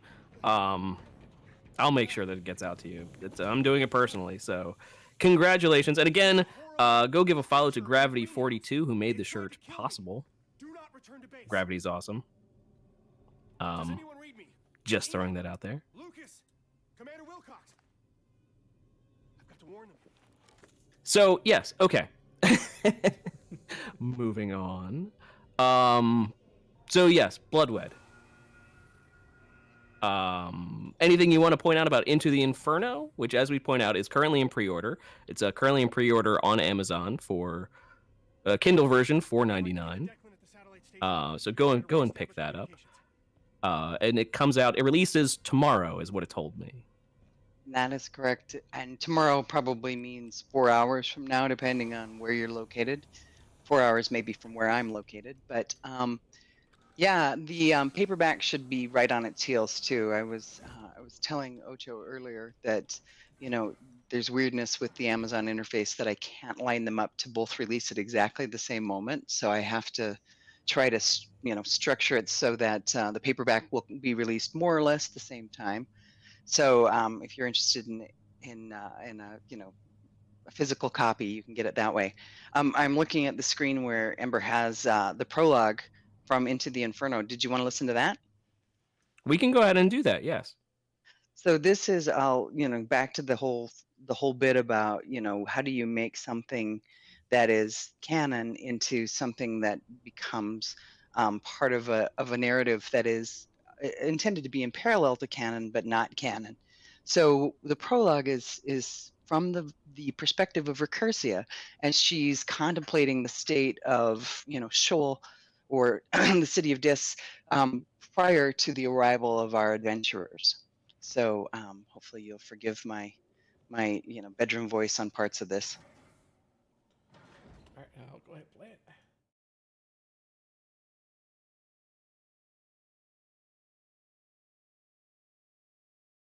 Into the Inferno by Blodwedd Mallory.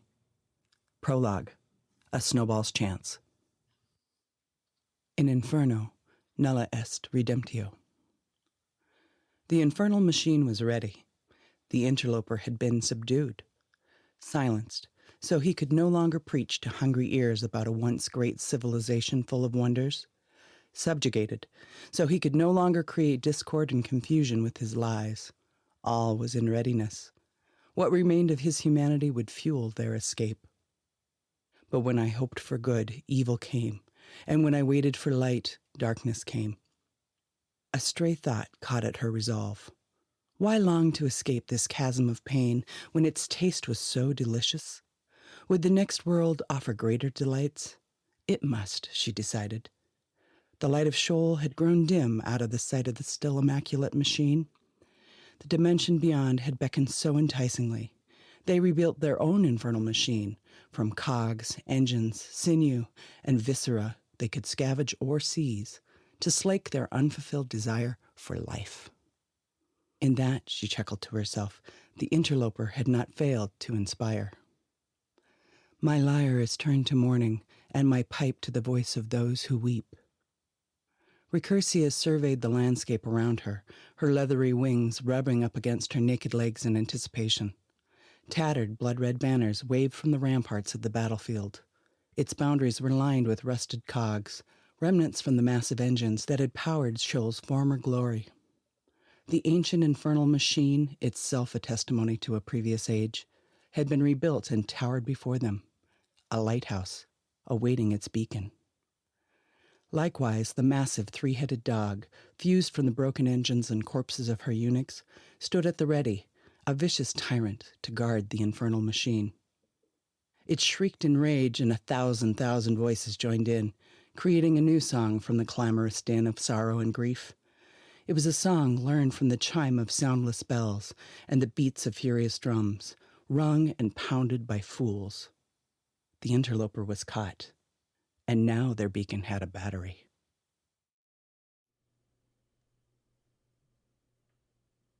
And we're back. So, did that work? Nice. It worked if you turned up the Twitch channel. Yep. I could hear it just fine once I turned up my speaker so I could hear the Twitch. Good. Okay, Good reading. Have you done any fiction podcast stuff?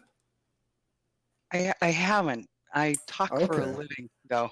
Okay, So I feel can't- like I've heard you reading something like on Pseudopod or Escapepod or something. well, just talking on conference. Well, I don't know if you heard that. I was like it. I was busy putting my push to talk key in chat. Sorry. Yeah, I mean, obviously she isn't the main narrator of the story, and I hope folks will, people have a tendency to either love or hate those kinds of prologues, but I felt like it was too important to kind of, give the demon's perspective, if you will. Yeah, I liked it. Thank you. And good Bible quote references. I have to say, you're to blame for those because those are your. Oh, I like it even better. Yeah, no, it was really good, and yeah, it was good reading. it was just sticking out to me because I've been fiddling with more recording audio fiction stuff, and yeah, that was good. Thank you. I was telling, I don't know if you were on at that point or not. I was telling Ocho that I was in the studio actually recording my audiobook for To Sir with Love, which I have to say, if you're going to record your own audiobook, don't give your characters a heavy Scottish accent unless you're.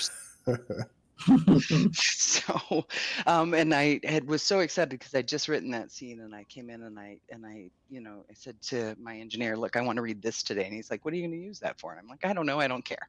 I just want to read." And Hollow agrees. I'm going to make him read all the Scottish parts he can play Usher in the book. But yeah, I mean, I'm excited about this. It kind of plays into my broader scheme, which is this was never intended to be a bunch of Templar stories. It was intended to be a bunch of stories from character perspectives about the world of the secret world, and to not try to retell the story mission, the main story mission, but rather to try to tell the stories around that, and to where I could unpack the lore and the other pieces and kind of put them into a narrative for the people like me that played it for years and never actually got all those details. And I have differing opinions depending on the day of the week whether or not I'm successful at that, but I am certainly having fun. Yeah, that makes sense. My opinion of my stuff differs day to day, hour to hour, really. Yeah, sometimes it's like, this is the most brilliant thing ever, and then my editor says no one's going to get this, and besides that, no 18-year-old would ever say this, so we're moving it. And I'm like, oh. Back to your ideas about not getting it too attached to some things because they just can't stay. Yes, you have to kill your darlings. And the story is better if you do. I think I'm going to stop playing Moons here because I think entering the Cave of Madness might be... Is a turning point. A bridge too far? Yeah. Cave of Madness is pretty different. I'm just going to quit to the menu and roll the credits. We can stare at the lovely credits. Roll credits. All right, I respect that decision. Yeah, we don't want to be going too far where it's just like. I mean, the chase scene, honestly, like, someone was actually complaining about like the most recent trailer for the game is basically the chase scene. They've always shown the part where you throw the switch and the monster comes up for like a long. But I guess they that was showed one of like the first ones, I believe. Yeah. Yeah. So there's a whole chase scene. And I guess the most recent trailer had the whole chase scene that I played, but the Cave of Madness is like completely different. Like, so I just don't want to. Yeah, you're pretty much getting into like the meat of the game. Mona Marshall did a voice on this. She's famed for being Kyle's mom in South Park. And, she's awesome. She did several voices, but one particular that we'll just say call the witch right now. It's amazing. Yeah, I got to help direct on the recording session for that, and I met her by her coming on and speaking to me in character, and it was terrifying instantly. And I had a lot of parts where it was just kind of like the language devolves into like gibberish and Cthulhian kind of speak and stuff. And I thought I was going to have to do a lot more direction with that. And she just came up with all this cosmically horrible stuff that just came out of her mouth. And it was amazing. That's awesome. And she thanked me for giving her a good character to bite into. So I was very proud of that. Yeah, the voice bits are feeling. really good. I did want to touch on like because we talked a lot prior to the stream and I think even since about like spoilers and stuff.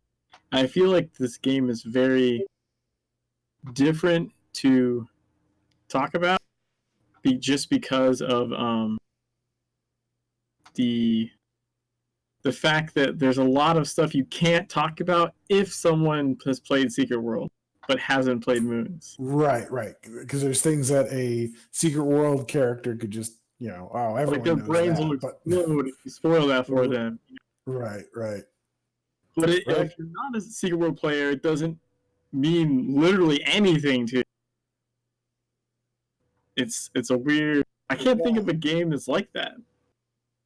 Where if you like basically don't know anything going into it, that it's sort of like it'll pass you by, but because you played the Secret World, it's like it'll hit you that much harder. Well, yeah, it's because it's not the thing. I remember them. Okay, I will say I think they kind of did a minor misstep in the marketing. They really needed to cross market this a little bit harder for Secret World, because the way they talked about it at like conventions and stuff, from the footage I saw at least, was yeah, you don't have to know Secret World, which is true, but they're like Easter eggs in it. It's a lot more than an Easter egg. Like, I was expecting like, oh, okay, I'm in Orochi and I'll find like a document here or there. It's firmly in the Secret universe, and it definitely smacks you about the head with it. But it only if you're a Secret World player. If you're not, it's just Orochi's just a corporation, right? Right. And I was just gonna say that was one of the things going into writing it, was like making sure that like it's kind of one of the challenges was making sure that you rewarded the people that knew the references, but you didn't penalize the people that didn't. Like if there was some weird jargon or something that had to do with a reference to the Secret World, well, it still makes sense. It's just this weird thing. You just know that like down the Orochi rabbit hole, there's some weird occult shit going on, or this or that. But and it's striking kind of that balance, which I've had to write for a lot of IPs, so there's some practice there. Like even going back to my novel for the World of Darkness, I specifically wanted a good entry point novel that would have references to the setting that fans would like, but that someone who'd never been there didn't feel like they were missing out on tons of things. It's amazingly well layered. That's what I like to say. It is amazingly well layered. I feel like this is why, like, when I go and play games myself, that I will, if the game's like 8 or 9 of a series, like, because nowadays we have, series just go on forever. But I'll still go back and I'll play like the originals, and I'll play up to those points. So I'm like, way behind on some series of games, but I feel like you get so much more out of it, out of the more that you play, out of the later games. So Legend of the Star here. They actually had a question way earlier in the show. And they've just repeated it, and I think this will be important even for people who, other than just Legend, because there's people answering them in chat. They are just getting into Transylvania, and they're wondering if they're going to catch all the references in Moons of Madness. Some. Look at some. I'll say probably not as far as, because once once Transylvania is when it really starts ramping up, and then Tokyo is where it just goes everywhere. And Yeah, there's a lot of really good story that you've got to look forward to. Yeah, specifically reference-wise, like you don't have to wait to play. I would think it's also interesting to just, if you're playing both, when you get to those parts in Secret World, you're going to be like, oh man, that was in Moon. You'll just have it like backwards. Yeah, I think it should hopefully work that way. It shouldn't be so much like big spoilers if you play Moons. And I mean, there'll be things that make sense when you cross context them, and if you've played a bit of Secret World, you'll still have like the basic context of like what a Rochi is and that sort of thing. Right, and like say when you, I don't know. Like, it's interesting to see like. But I feel like even with Secret World, right? Like you have to play through it. I feel like at least a couple of times because there's straight up references in Someone Island that you will not understand until like Tokyo. That's true too. Yeah. There's stuff Carter says in Innsmouth Academy that you're like, okay, yeah, whatever. But then when you play through it like the second or third time, you're like, wait a minute. Wait a minute. It is freaking amazing like that. So I feel like the game in general is very well layered. I gotta say, like when I first played the game, for whatever reason, I didn't process the Morning Light that much. Like I just didn't. I mean, they're going back through it. They're everywhere. Oh right, yeah. But I feel like they were kind of. I don't think it was just me. I feel like they were kind of low key. It was like, there's like a hippie tent, some kind of weird thing. Yeah, I think the intent. Yeah, I think the intent was always like, they're in the background and they're this and that, but there's these other flashier things going on. And then the further you go, wait a second. Yeah, wait a second. These guys are everywhere. Yes, and you go back and you hit these specific points in the text in the game, and you're like, oh, they actually told me about that thing way back then, and I didn't notice. It's very well done that way. You'll notice in the writing credits there are actually 2 Joshuas, which means by the Joshua Compact we had to fight to the death. Oh, good. I'm not going to spoil who won, but you're talking to. We're not sure Scriv actually won that one. That's part of the fun though.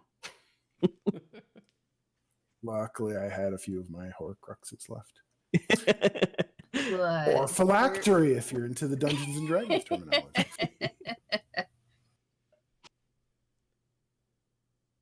Yeah, I don't think you would hurt yourself by playing on Moons before finishing Legends or something. That was certainly the intent, and hopefully it went through. But yeah, it was to not to give spoilers, but like cross context things that'll make sense regardless of the order you play it in. Like there's a lot of stuff that'll be like, well, I don't know what these things mean specifically, but luckily the trope of the evil corporation with weirdness kind of at the center of it is strong enough that people kind of go, okay, that's what that is.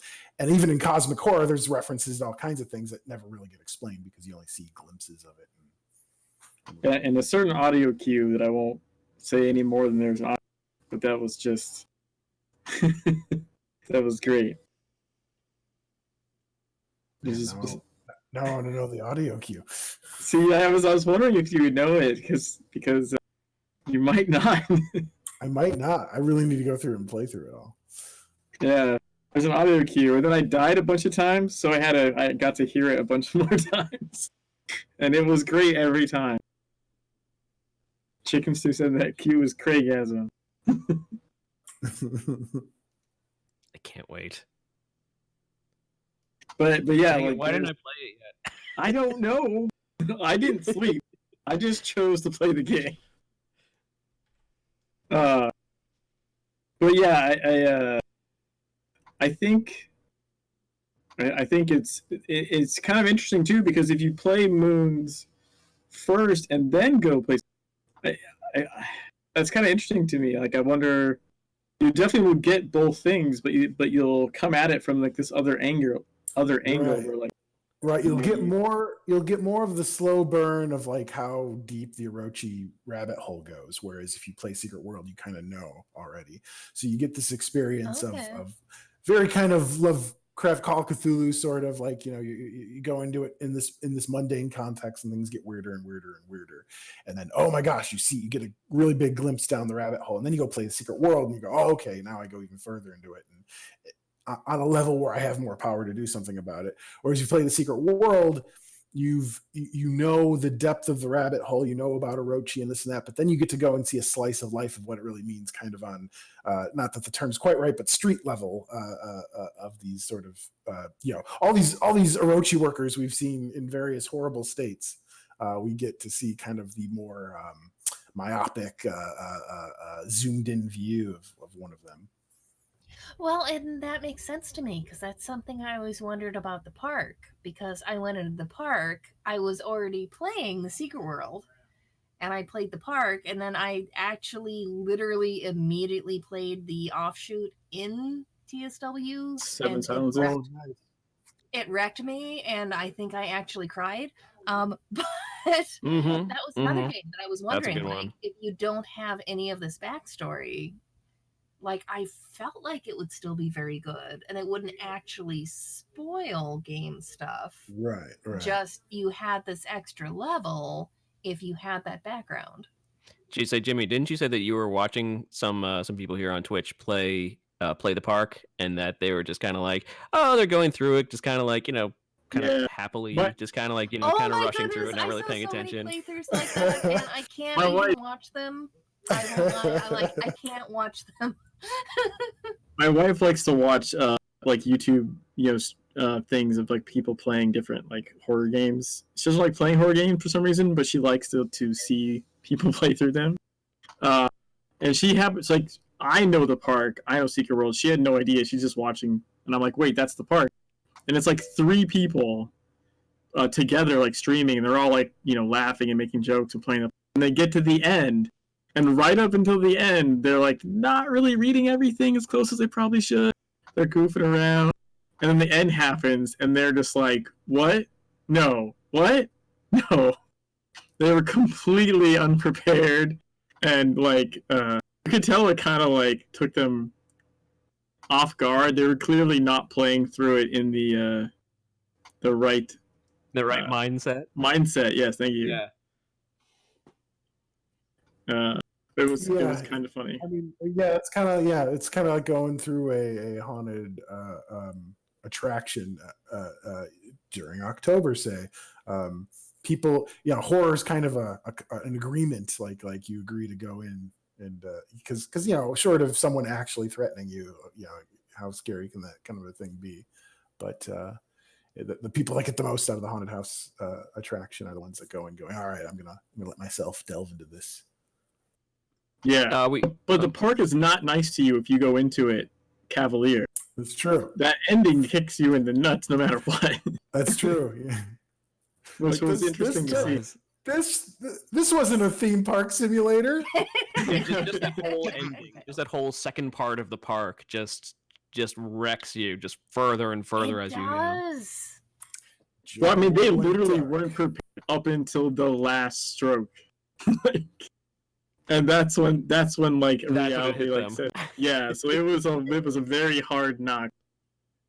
Well, and I remember on BTV we were talking to Joel about that, and he had consulted with his wife, who is, I forget if she's a psychologist or a psychiatrist, one of the two. But he had her input on that. So like they were really working to make it legit, and yeah. Okay. Since we're talking about the park, I'm gonna put this out there right now. Part of the ARG that's been going on, the Moons of Madness ARG at CyranoStory.com. Heavily go check it out. But I ended up with an extra the park key, and I feel like we can give that away right now. So if anyone has not played the park yet, I mean, we'll probably still have the same moons Yes. Yeah. So even though it's for the park, go ahead and enter hashtag moons in chat if you want the park. And I can get you out a key to the park as well. I don't know how many people are actually going to enter this one just because who hasn't really played the park by now. But There you Oh, go. we You got got at least one. We got Alright. at least one. at least one. Before- Okay. All right. Before I forget, Scrib, you were talking about the balance between like the normal incorporation and then the crazy kind of stuff. I wanted to say, like, playing Moons, I haven't played a game since the first Fear game that so well balanced the normal amount of stuff versus the like batshit crazy amount of stuff. Yeah. Well, thanks. Yeah, I think the game designers did a great job on that, and the way they built the ramping up tension of that. On the writing side, it was kind of a mix of that because I'd be writing the weird cosmic horror dripping kind of words of madness and stuff, which I like doing, and then the hard parts for me were like, oh, I got to write the first page of a really comprehensive NDA agreement. So I read the whole thing on stream, word for word. That was painstaking. I know exactly what you're talking about, but it's not just, it's just enough time that your mental state is like switched. You spend enough time doing the tasks, like people watching the playthrough earlier, where like you're fixing the solar panels, you spend enough time doing one thing that when the cosmic stuff happens, it actually messes with you a little bit because you're not in that mindset. Yeah, and it gives a few times where it gives a nice palate cleanser between scares and stuff, which sometimes you can use humor to do that. Sometimes you can use a little bit of routine or something peaceful, rather than maintaining the same horror tone forever, which eventually kind of degrades and just kind of numbs. Yeah, like you got to solve a puzzle or figure out how to fix something. Your brain switches into that state, and then all of a sudden, a jump scare happens, and it's so much more effective because you're not in the I'm walking through a haunted house mode. You know what I mean? Right. And I like, and that was one of the cool things about the Mars kind of setting, and basically like The Martian. The Martian is a movie where it's all these kind of mundane dangers, but it's great because it gives you all these puzzles that this character has to solve, and I think that's why the novel and the movie are so engaging. So you get these breaks from the horror, but they're still engaging because if you have if someone's thirsty and the glass of water's across the room, they've got to figure out how to like instantly you want to know how they're going to solve that thing, and the Mars stuff gives it kind of stakes, like you got to figure out how to put power back into this, or the station's going to go down, you're going to die. So yeah, it lent itself to nice little bits in between the weird cosmic horror stuff to help give it kind of scope and a kind of palate cleanse between. Yeah, it was great. Like I said, the only game I can even remotely compare it to that did that well is the first Fear game, because that one alternated from like a standard like a military like first person shooter, and then all of a sudden you turn a corner and the room's upside down and it's raining blood or something. They did a good job, but that was decades ago. True. But I mean, it's good. It stuck with me. But yeah, not since then have I felt something so balanced enough that like it literally puts you off kilter. So that was amazing. Excellent. And they did their job designing it. We have a couple of questions, by the way, from chat. Chaucer Dechar. I assume this is actually for Blodwedd. For Blodwedd, yes. Will the dragon stories include the best character in the game, Bang Cha? I take issue with that statement. So do I, but that's okay. That's okay. We all have our opinions. So, and remember, they start out, the story starts out with, at least with Wed in the very first book, not even being a member of the Templars yet. And so by the time we get to the fourth book, they're just now arriving in Savage Coast. And so Bong Cha is very, very visible in the book. She has some great scenes, actually. She was great fun to write because it's interesting, from the dragon perspective at the start of the game, you're the only faction who can't actually have direct access to your handler whenever you want it. And so to, remember back to my days of playing my dragon characters up and trying to, going through and looking through videos online to try and get the right tone, the right movement, to be able to describe her was great fun. And I hope I've done her justice. All right, The so winner of the park was Leo Grimm? I love the Bravo. question. I love the question mark in your voice. No, it is. I didn't even see him enter. Did he enter? was it not cleared? No, Leo Grimm I is can't- awesome. He hangs Yeah. out. I mean, Leo Grimm is awesome. I just can't imagine he hasn't played the park. It's Leo Grimm. Fair. Okay. Valid.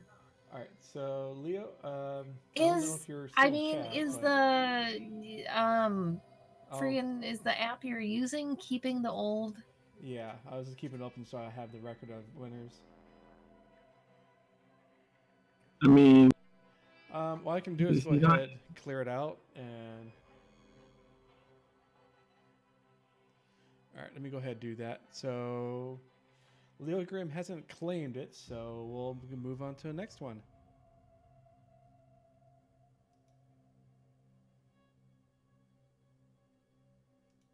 I mean, we love you, Leo. Don't get us wrong. Oh, Yes, we do. Leo's amazing. Leo actually, I'm going to point this out right now before I forget. Leo actually has an event in game going on. oh my god. Yeah. Now I've won. Oh my god. Listen. Rigged! Rigged! Flip the table! Rigged. It's so rigged. I'm gonna have to give Gave the myself. key to yourself. What the hell? Dang it. Gravity can actually attest to how often I win things and prizes in Twitch chat. It's a thing. I win prizes in his all the time. We'll get this figured out. Chaucer has been. I know Chaucer entered for the park. Yes. Yes, they entered intentionally. Yes. There you go. Chaucer has won for the park. I'm gonna get you the park. That's a legit winner. There we go. There we go. Big But Macchiocho, Legend, you gotta claim if you your ever win. get the chance, yes, pick it up. Yes, play it. You will enjoy it, and it's based in Savage Coast, so it won't spoil it. You will understand it. And if Leo, if you have never played the park, we will just get you a copy of the park. Don't worry about that. Yes. But Leo has a event coming up. I just want to point this out. Leo has the second Rosen Brawl Community Brawl, which if you haven't tried Rosen Brawl yet, you are missing out. It is a lot of fun. It is fun. But he posted on the forums. He says that October 27th, 2019, they will be having the second time a mass brawl in the Rosen Brawl with as many people as willing to join the fun. If you don't have an invite, said last time we had no trouble with that, as many people went through the Rosen Brawl missions and had invites to give away, keeping a chain going.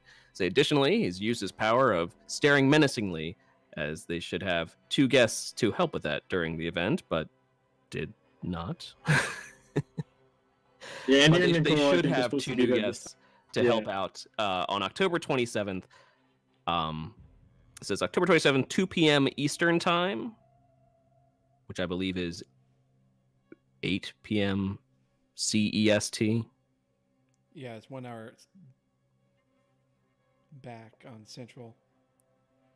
No, not Central. I'm No, talking he about was going Central for- European Oh. Standard Time. Yeah, it should be +6. I think it's +6. So, because where Leo is located in Austria. So, I'm sorry if I outed you out there. But it'll be 8 p.m. Central European Standard Time, 2 p.m. Eastern Time on the 27th, which is Sunday? Yeah, it's Sunday. Sunday at 2 p.m. Eastern. So if you haven't, if you haven't had Rosenbrawl yet, look up Leo Grimm in game, and it's a lot of fun. It's a lot of fun. Go play Rosenbrawl. And there is We've done a it participation shirt. If you looked at the post, I think he updated. Yes, it So said it's for any going to be participant we have. Go ahead. There's going to be a participation. I believe it's the League of Monster Slayer shirt. The League of Monster Slayers T-shirt, yes, and maybe more. Bum, bum, bum. Yeah, Legendary, did you hit level 50? You can hit level 50 by Sunday easy if you have. But yes, if you're level 50, you should be able to.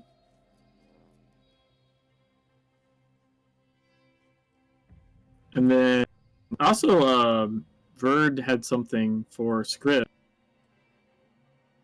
A question. Did Andy Nicole ever show you that I found a subconscious lost meme in Moons of Madness? No. A what? Andy, explain yourself wherever you are.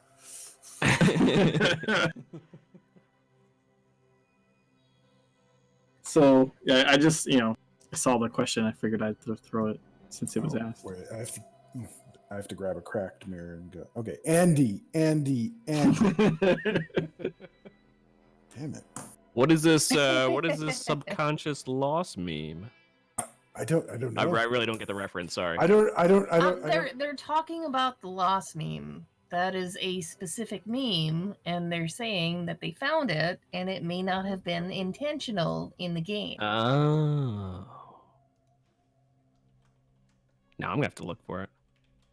I'm gonna have to look up the meme first, of course. I'm kind of amused. That's that all right. I got to be the one to explain this. Yes, exactly, Bryn. It's a pretty old meme about a comic. Yes. Bryn also asks, he says, okay, so I have a weird question that I'm going to try to avoid spoilers for. Does the things that happen at the end of Moon necessarily what it appears? Or could we assume certain characters that are implied no longer living could still be alive in Secret World Legends? Yes, possibly. Also, this is a good question for you. Can you nail down the exact time frame? I don't remember if it says. Oh yeah. I know a lot of the years because you read a lot of stuff going through. If you read all the computers, like this person graduated here this time, so you kind of get an idea of where. But is there an actual year date? I'm not sure. When I was working on it, we were keeping it kind of vague, but I don't know with some of the story changes if they ended up putting like a more specific, like it's at this point in the Secret World plot or not. I think at least Andy said it's in the future, but not like too far in the future, but not. It's at least like 40, 50 years. Yeah. From the dates that I saw online, so-and-so graduated with a degree from, wherever in this year. Okay. And Secret World itself is supposed to take place in, 2012? Something yeah, like that. yeah, something like that. Sort of vaguely. That gets tricky with the MMOs and stuff. But yeah, okay. It sounds like they gave it a more specific time frame then. Yeah, so Rick said 2055, 2056 ish, somewhere in there. But there's enough other dates of stuff that that is happened before you are where you are that like you can kind of at least guesstimate. You're past a certain. I mean, you're well past Secret World where we're at now. You know what I mean? Right. Okay, yeah. It sounds like they put a more solid tag on that for that. Cool. All right, let's go ahead and give away the last key that we have, the last Moons of Madness And key. This has all been cleared out. Okay, so no more the shenanigans.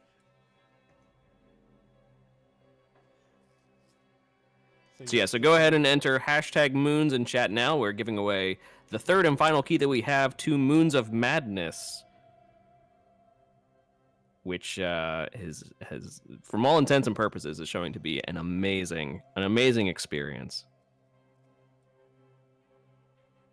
What I'm hoping is enough people play the game and march to their planetariums and demand that the moons circling Mars be shot down immediately.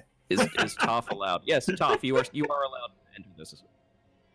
No, Toph, I- sorry. You won something, so you're That's- disqualified. It's funny. That's actually pretty funny too.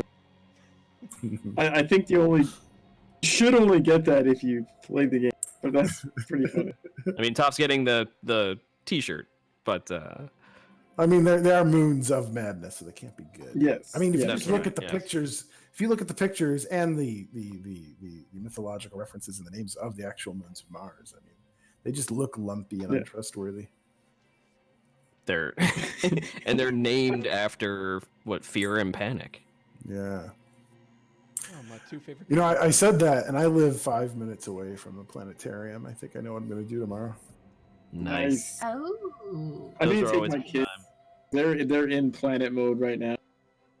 My 4-year-old can name all the dwarf planets as well as the regular. Oof. I think he Nice. starts to do them in size order now. Okay. He was As watching he is. YouTube videos. Now I was just showing off. Yeah. he was explaining something about this last week. Yeah.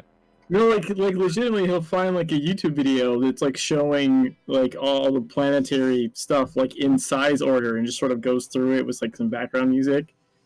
So he's just like memorizing it or something. I don't know. They even have a song. I'm just one of those weirdos that's like Pluto is still a planet, and No, I It has a I say song, so. and the song ends with it has all the planets, and the song said, "and not Pluto."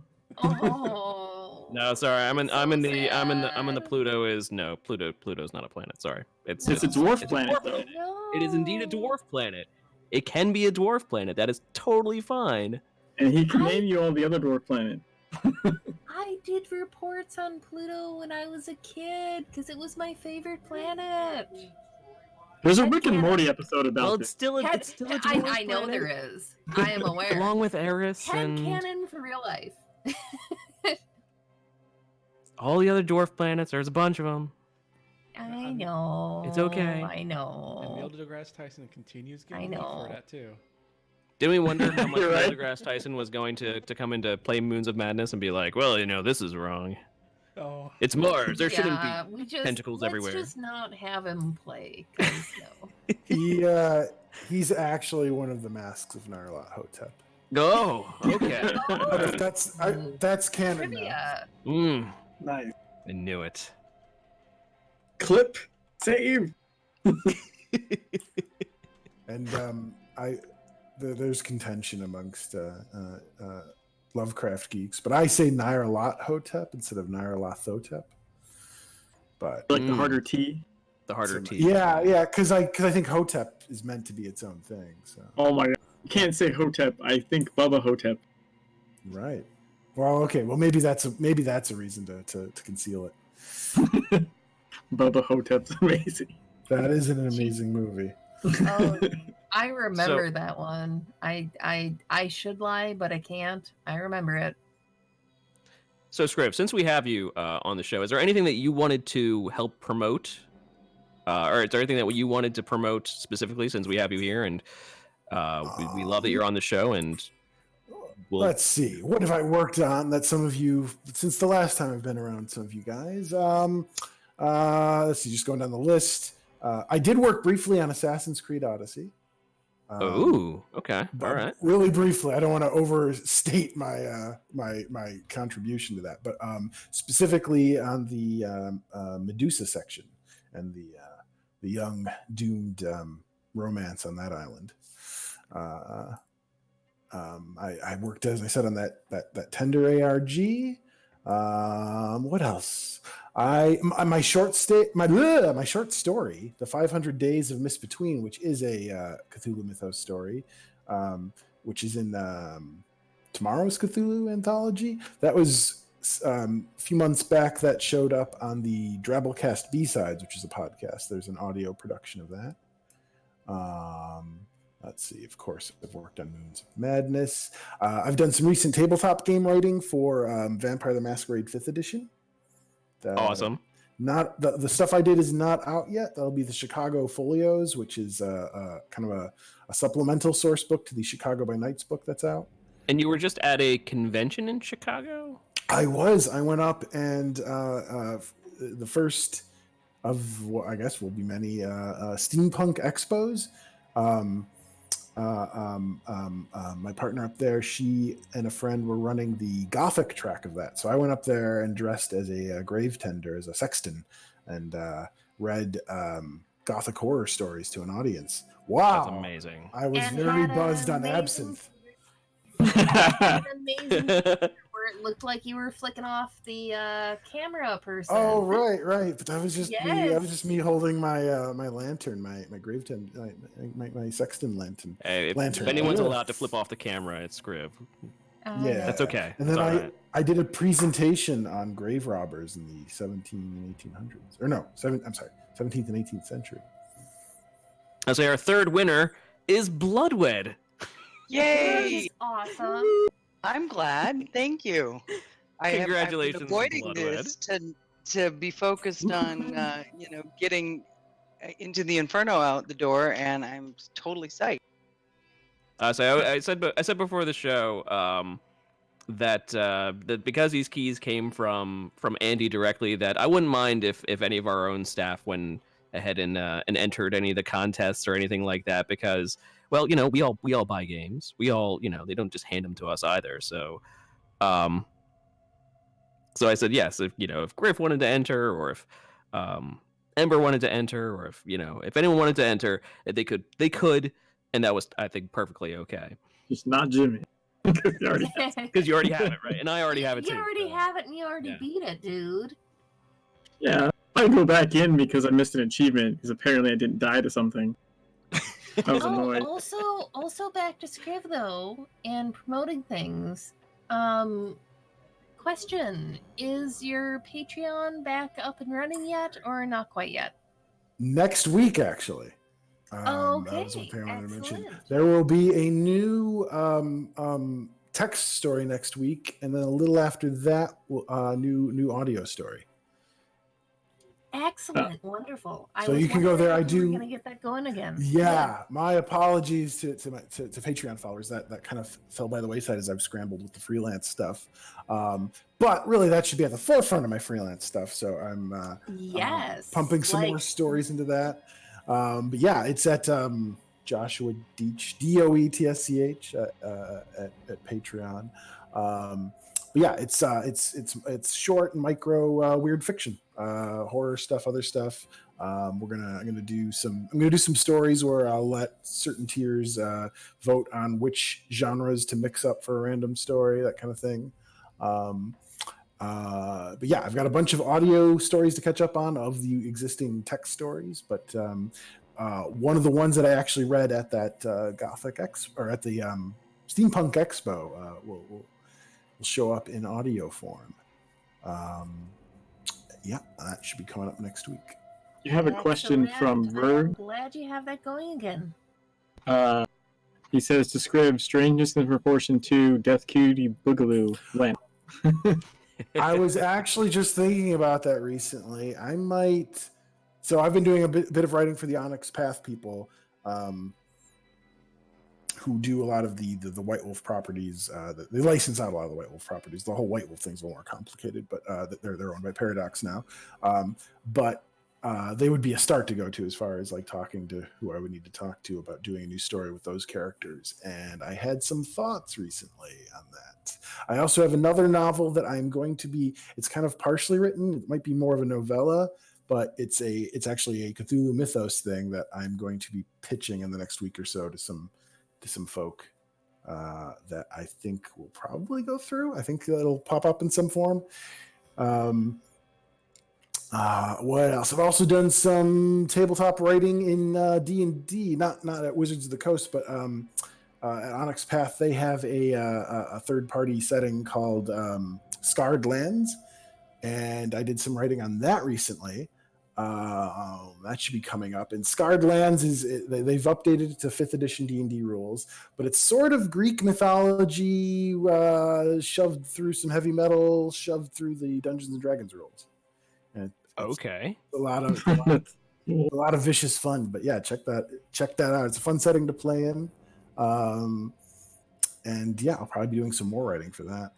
I also have a story for. I don't know if you guys have heard of the tabletop game Pugmire. I have. It's sort of 5th edition D&D rules. It's a fantasy setting. Yes, but you're all anthropomorphic dogs, cats, and a few other animals. That's right. Yes. It's way in the future to where who knows where humans went. That's kind of part of their mythology, is figuring out what the heck happened to humans or what humans even were. But now it's more kind of a fantasy setting where the magic may or may not just be leftover technology. Plastic is actually mined from the ground, and that's what's the currency, coins of plastic. As well as building material, but yeah, it's a wacky setting that underneath that kind of funny veneer, there's some more meaty themes about nostalgia and this and that. But I did some writing for their community content for a book called Morty Corgi's Scroll of Mysteries, I think, which is a riff on Mordenkainen from D&D. But I also wrote a short story that a long time ago that will finally pop up in their anthology, Tales of Good Dogs, that doesn't have a release date yet, but I think that's coming up real soon. Many, many, many good doggos. Yes. Yes. Toph wants to know, were you consulting with Ragnar when you worked on the buzzing at all? Yes, yeah. Ragnar took me out for a nice dinner. I was like, I don't know if that was the first time I met. I'm sure I met him back in Oslo, because this would have been when I was in the Montreal office. But he came down to the Montreal office, and we had several meetings, and then it was lots of emails back and forth. I gave him. It'd be interesting to go back and see. I'm sure I still have them. I gave him 3 different versions of what the lore might look like, and one of them was the buzzing. And that was the one. Actually, I think Ragnar wasn't quite sure about that, but a different developer went to bat for that and said, "No, this is what you want." Because like at first, I think Ragnar, I think Ragnar hadn't read the full thing, but he had heard it, and when you just hear it, like, "Oh yeah, there's these weird mystical bees that are telling you what to do," and he thought, it probably sounded like some Jiminy Cricket bullshit. but a guy that had read through it all and had worked really closely with me was like, "No, you want this one," and then afterwards he was like, "Oh yeah, that makes sense." And but there was definitely back and forth on developing that. You can be a real boy. You just try hard. Yeah. I feel like that's one of the Not quite. Not exactly. Because I feel like we've had that question before on the old show. Oh, possibly. Yeah. Maybe. Yeah. Probably. But it's been a long time. It has. There's lots of new people, thankfully, in There are. Secret World. Awesome. Yes. I was saying that is our hope primarily, is that the people go out and really enjoy Moons of Madness, and by enjoying Moons of Madness, that they will turn around and go, wait, well, what is this Secret World thing? And they'll go and check out Secret World, and then they'll go and play Secret World and be like, this is amazing. Never be heard from again. Are there books that are also about this? And then they'll go online, they'll go on Amazon, and they'll find the books, and they'll buy them, and that everyone, and that the Secret World community will grow and expand. They're they're writing on walls with Sharpies after that. That's right. Yes. Yeah. But yeah, the setting. It'd be great if the setting went on in various different platforms. Speaking of tabletop, I would love for there to be a tabletop Secret World. A tabletop Secret World? That would be awesome. Yeah, I think I need to for one that will be amazing, but I have to interrupt because we have someone in chat asking, there are TSW books out, and I think somebody here can talk Yes. Zoom, how are you not paying attention to this? There's 4 of them actually already. Blodwedd after you, yes. Yeah, and I would be happy to share the link with you. Yeah, we've boy, where even to start this? So about a year ago, about a year and a half, I was finding myself with more energy, and thought, you know what, I want to write a book. And what am I going to write about? Write about what I know. Well, what do I know? I know Secret World, because that's what I do all the time. So I wrote a story that was longer than a short story, but shorter probably than a traditional novel, and got it done. I thought, okay, this is all right. And I thought, I wonder if Funcom would let me publish this, because I really want people to be exposed to the secret world, and there's so many folks that won't see it in this particular medium, but maybe they'd read it in a book, and then maybe that would drive them to look at the game. So that's what I did, and I wrote Funcom a letter and said, look, I wrote this book about your products and your IP, and would you ever consider letting me publish it? And they came back and said, why, yes. And so that's the short story of how we got here. And book 4 launches tomorrow. So let me just find the link, and I'll post it for you.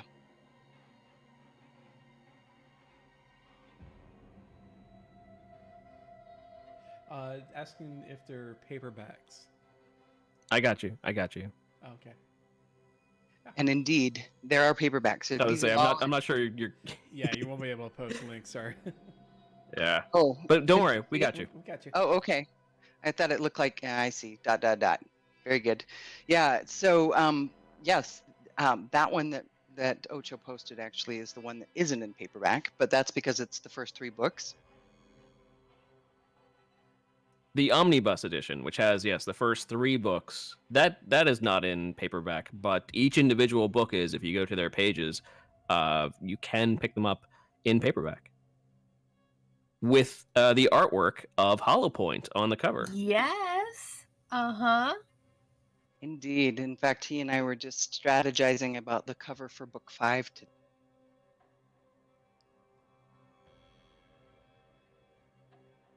Am I having sound problems, or did you hear that? No, I heard that. You sometimes you cut out a little early though. I'm clicking my push to talk button in every possible text window that I've got open, which is a lot of them. So Oh, no worries. But It's yeah, quite all right. if you go to that link that Ocho posted, you can go back to my author page, and you'll see all the books there, including the 4 that will, as of tomorrow, be available in paperback.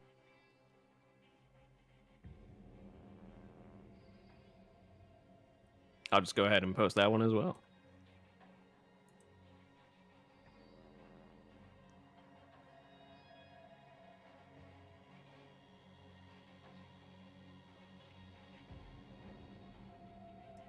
So yes, go check it out. And I've been really slow to read them. I do apologize on that aspect. All right. No worries. But what I have read of them has been really good, and I heavily suggest them if you're a fan of the Secret World, just to go check them out and support another player, support someone who's creating for the Secret World. And we'll try not to have you have giveaways that went horribly wrong last time. It was great. It was expensive shipping to Germany, so I feel sorry for you for Ukraine. No, I'm gonna feel you. Yeah, we're both gonna end up in the same boat. It'll be okay. It's for the fans. It's for you guys. That's right. We do this all for you. For the love of you.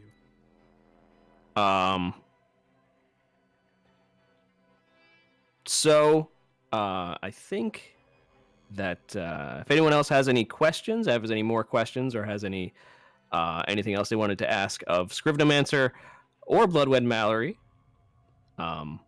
speak now. I wish we could talk to you guys all night long. I really, really do.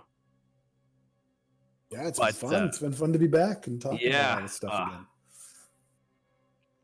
Yeah, I'm totally excited as always to be here. So thanks for having me.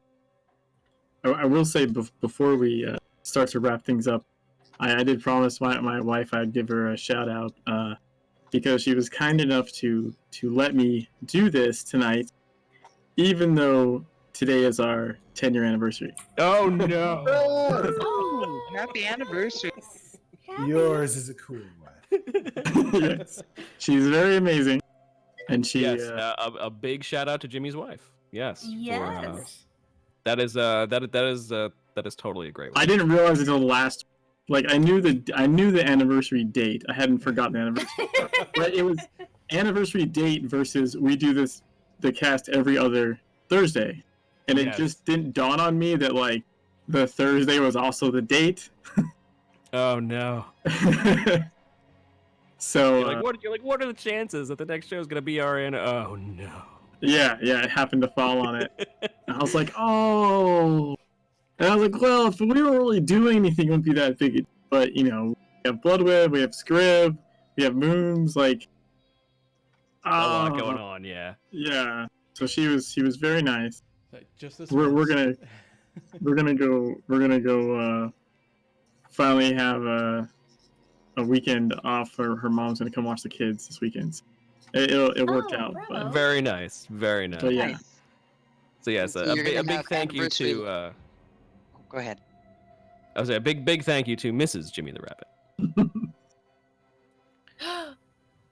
I was thinking you were going to have rest of the month anniversary, Jimmy. That you're going to go on. There you go. It was going to be No. until the 30th. I mean, that would be amazing, I suppose. But I mean, I think this might be the second time we've gotten to go out since the first kid was born like 6 years ago. So it doesn't happen all that often. I'm in the midst of feeling that, so yes. Yeah, I understand. you just got How old is yours now? Baby Ocho is now 2 years old. He turned 2 in August. Yeah. So we're now entering the time when he's in complete parrot mode, and just over the past week, he's decided that the term "Are you serious?" is now like his catchphrase, and now he just says it. Like I was like, Are you serious? yeah, like I went for a walk today with him, and every time I was like, "Oh no, let's turn right here," he's like, "Are you serious?" I'm like, yes, I'm serious. Are you serious? You should say no. I'm kidding. I'm like, you're Turn the other 2 way. years old. Come on now. Okay, Yeah, I don't want to break the mood, but we have a chat question that is one yes. of my favorites. Squigbiz is asking, personally, I'd love to have some insight on Scrib's infamous hat origin from the old TSW streams. Ah, yes. I love the hat story. So the hat exists. Well, Jesus, exists in the game now, the old streams, and even in my usual face shot artwork, like on Twitter. So the hat was a black leather top hat that I had. Well, I still have. It's sitting right here, actually, in my office.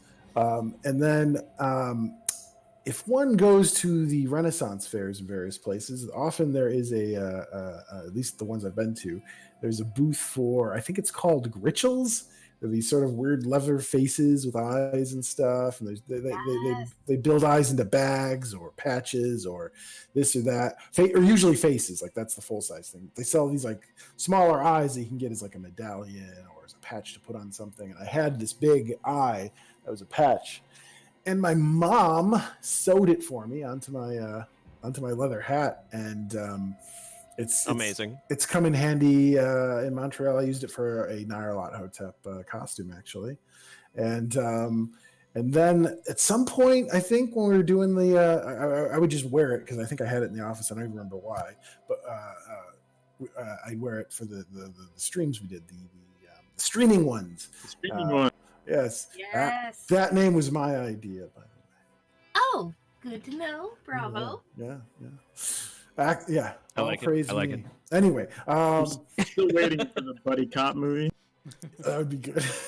I don't know if you remember the post. I think I do.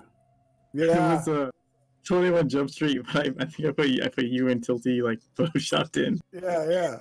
I would love to do Amy and Tilty buddy cop procedural show. But yeah, the hat got into the stream, and then at some point I think it was mentioned like we want the hat in the game, and I joked about that, and like Tilty was like, no, that's not gonna happen. And then I would just keep telling people on Twitter and stuff, demand the hat. And I think demand eventually went up high enough that it now exists in the game. Is Nyarlathotep top hat? Yeah. Yes, it is. I own it. Which So I've basically accomplished everything I want to do in the industry by getting that hat into the game. Your hat has made it into the game. And the hat yet exists with me. It's amazing. So I was going to try to give a fangirl shout out to your Patreon and try to mimic you saying, the phone is ringing. Yeah, I have a story where there's a phone ringing, and that's supposed to kind of ramp up the tension of the story, is that this phone won't stop ringing and the character won't answer it. And in the audio, well, in the text version as well, it's just a sentence, the telephone rings. So in the audio, there's I use a different filter, so it sounds like a voice coming through a phone. It's just this same monotone. The telephone rings, and I think on my Patreon, on one of the posts, I gave it out as a ringtone. Didn't you? I've been scouring my hard drive for the last half an hour so I could try and play it over my mic. Oh yeah, I wonder if I have that somewhere here. That reminds me. We could probably post the link for the Moon's audio bits too. Yes, we should. Ooh, Do you have that number? Mm-hmm. Because Andy got the. He tweeted it out too. The link is out there in the ether. That link.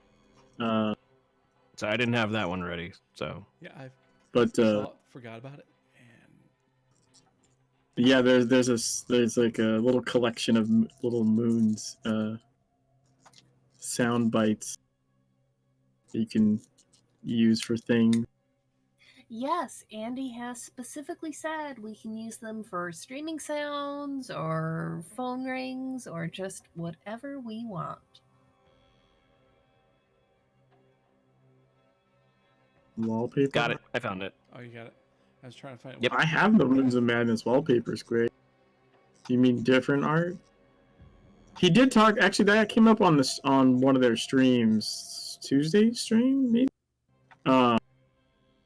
Where someone asked for like there's some other. I don't know, it's kind of spoilery. There's some like photo or like Polaroids or something in Moons, and they wanted wallpaper of like those pictures, and he was going to see what he could find out, like high res versions that people could use for desktop wallpaper.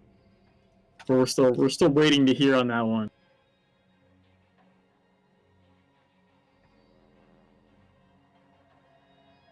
I'll say as many wallpapers as possible. Right. I use everything. Like all my wallpapers are either like Secret World or just screenshots that I've taken or whatnot. So yes. You know what's funny is this has been my wallpaper since like the image came out. Like the Moons of Madness, the astronaut with the tentacle. That's been my wallpaper since like it was announced and that artwork was there. It's like what? I haven't changed it. And that artwork is like kind of been there from the beginning. It's been pretty constant. It's really cool. It's very striking. I am a huge dork and I have 3 monitors, and one of them is the graveyard one from the SWL relaunch. One of them is the Orochi Tower that was released for us, and then one of them is still Hollow Point's fabulous art for the Goodbye to Beyond the Veil. Oh yeah, I've got that one too. Yep. Yep. Other people have 3 screens. I have 3 computers and 3 screens. Fair. But I that's because I work. have 2, and then Nash was like, there's a wall here and we have extra room, so I can just put that monitor up there. And Let's just panel screens everywhere. Yeah, just all of the screens. That's it's not the way my setup is only 2 screens, but then I do have a third screen, but it's about the size of your hand. And it's just on my desk. It's actually a monitor that is only like 8 inches tall and like 6 inches wide. I have no idea where I got it from, but I found it among my stuff. Anyway, You stole a fairy's big screen TV. it's oddly very handy for just having like a chat, putting the chat down in that one. Anyway, So,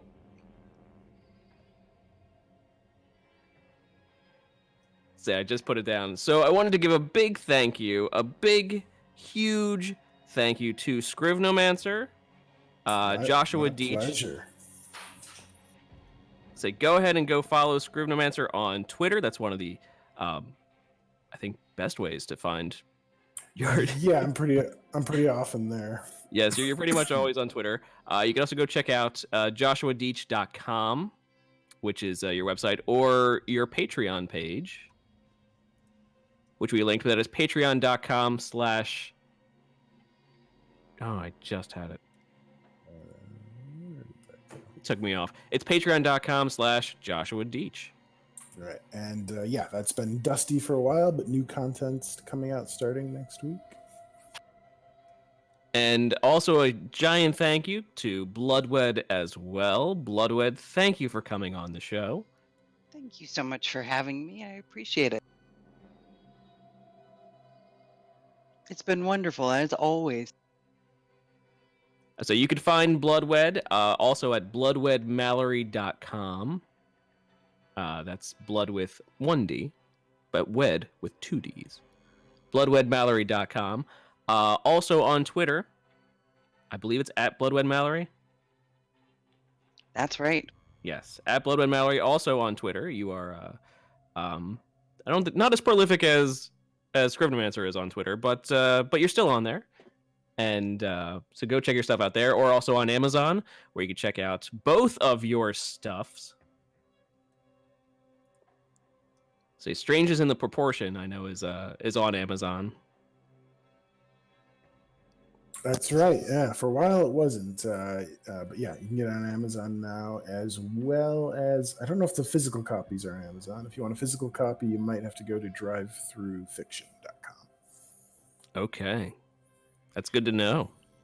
Are you currently doing any deals with the toe tags? I do have toe tags. I will have to figure something out. I do have boxes of toe tags. Never mind how. Actually, you can order toe tags online. It's a crazy world. Yeah. But it maybe... means so much more, coming from you. Oh yeah. No, I just mean I'm demystifying my process. But yeah, yes, I will have to figure out a way of well, not a way of sending them out. That way exists with the post. But how? What the process? Create the mail. Yes. You have to come up with the concept system of by the which postal objects are service. moved from one. You'll need Kevin to Costner. another. Yes. Well, that goes. Oh. Yeah. Wait. No. For real? We have not talked about this. You have a brand new kitty, sir. Oh yeah. So for those of you followed me on Twitter or wherever else at the time I was, writing for Secret World, you might know that I had a cat named Raven, a one-eyed black cat that I adopted when I was in Montreal and then brought down to North Carolina. She unfortunately over a year ago passed away, but I finally have adopted a new cat named Ligeia, named after the Edgar Allan Poe story. And she's a fun black cat who has both eyes. I went for the upgraded model. And extra toes. She's a polydactyl. Yes. Nice. She's poly. Yes. Would she like a cracker? No, but she would like. Well, she might want a cracker to lure a bird. She's a very predatory cat, but otherwise loving. Those are the best kind. I always love having a good hunter cat around. And she's leash trained.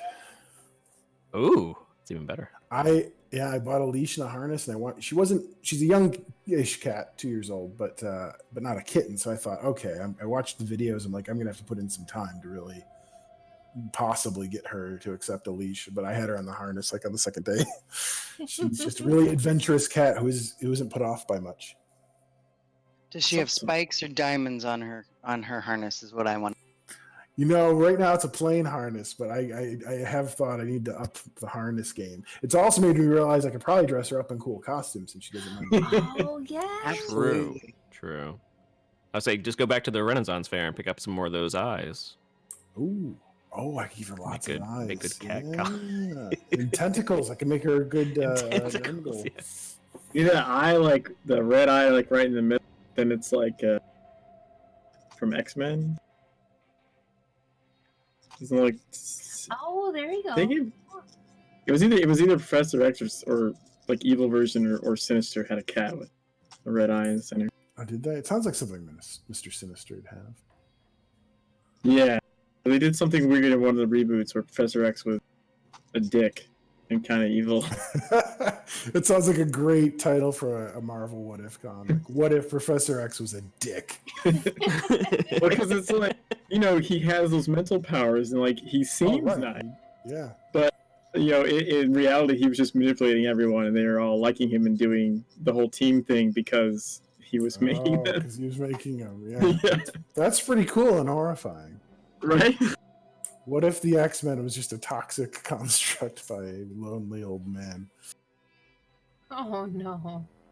This, Oh, no. I feel like they sort of explore those concepts in Doom Patrol. Yeah. I need to go and watch that. Have you not seen Doom Patrol? I have not seen the series. No. I've been meaning to. It made me reread the books, but it's really, really, really good. It looked good. The trailers alone won me over. I gotta break down and get the DC whatever. Oh yeah, the DC streaming thing. Yeah. It's quite good. I mean, I'm a huge fan of Grant Morrison as a writer, and Doom Patrol. That's all his stuff that they pulled from that show in a large way. I'm always a fan of a lovable collection of weirdos. Yeah, that's kind of what he does. But yeah, it's exceptional. You just don't see that kind of stuff on TV anymore, like ever, ever. I was gonna say anymore, but I changed that statement. You just don't see it ever. Anyway, on that note, I digress. I think it's all right. I think it's a good time to end the show here, if that's okay with everybody. Agents, this has been the 0 Point Report, strain 08-MDM. You can catch us recording live every other Thursday night at 9 p.m. Eastern Time here on the 0 Point Report Twitch channel, where you can also join us and chat with us while we do the show live. Or download our show wherever podcasts are found so you can listen to us on the go. You can get in touch with us by engaging with us on Twitter at 0 Point Report, emailing us at the 0 Point Report at gmail.com, checking out previous shows on our YouTube channel, and joining us on our Discord server, both named the 0 Point Report. From all of us here at the 0 Point Report, we want to thank you for tuning in, and we want to thank especially our guests this evening, Blodwedd Mallory and Joshua Doetsch, the infamous Scrivnomancer. Thank you again very much for coming on the show and chatting with us all about your lives and Moons of Madness and everything else that you can. So we want to thank you all for tuning in and wish you all the best from the secret world. Have a great night and see you next time. Have a good night, everybody. Good night. Good night. Good Take night. care. Good night. Bye.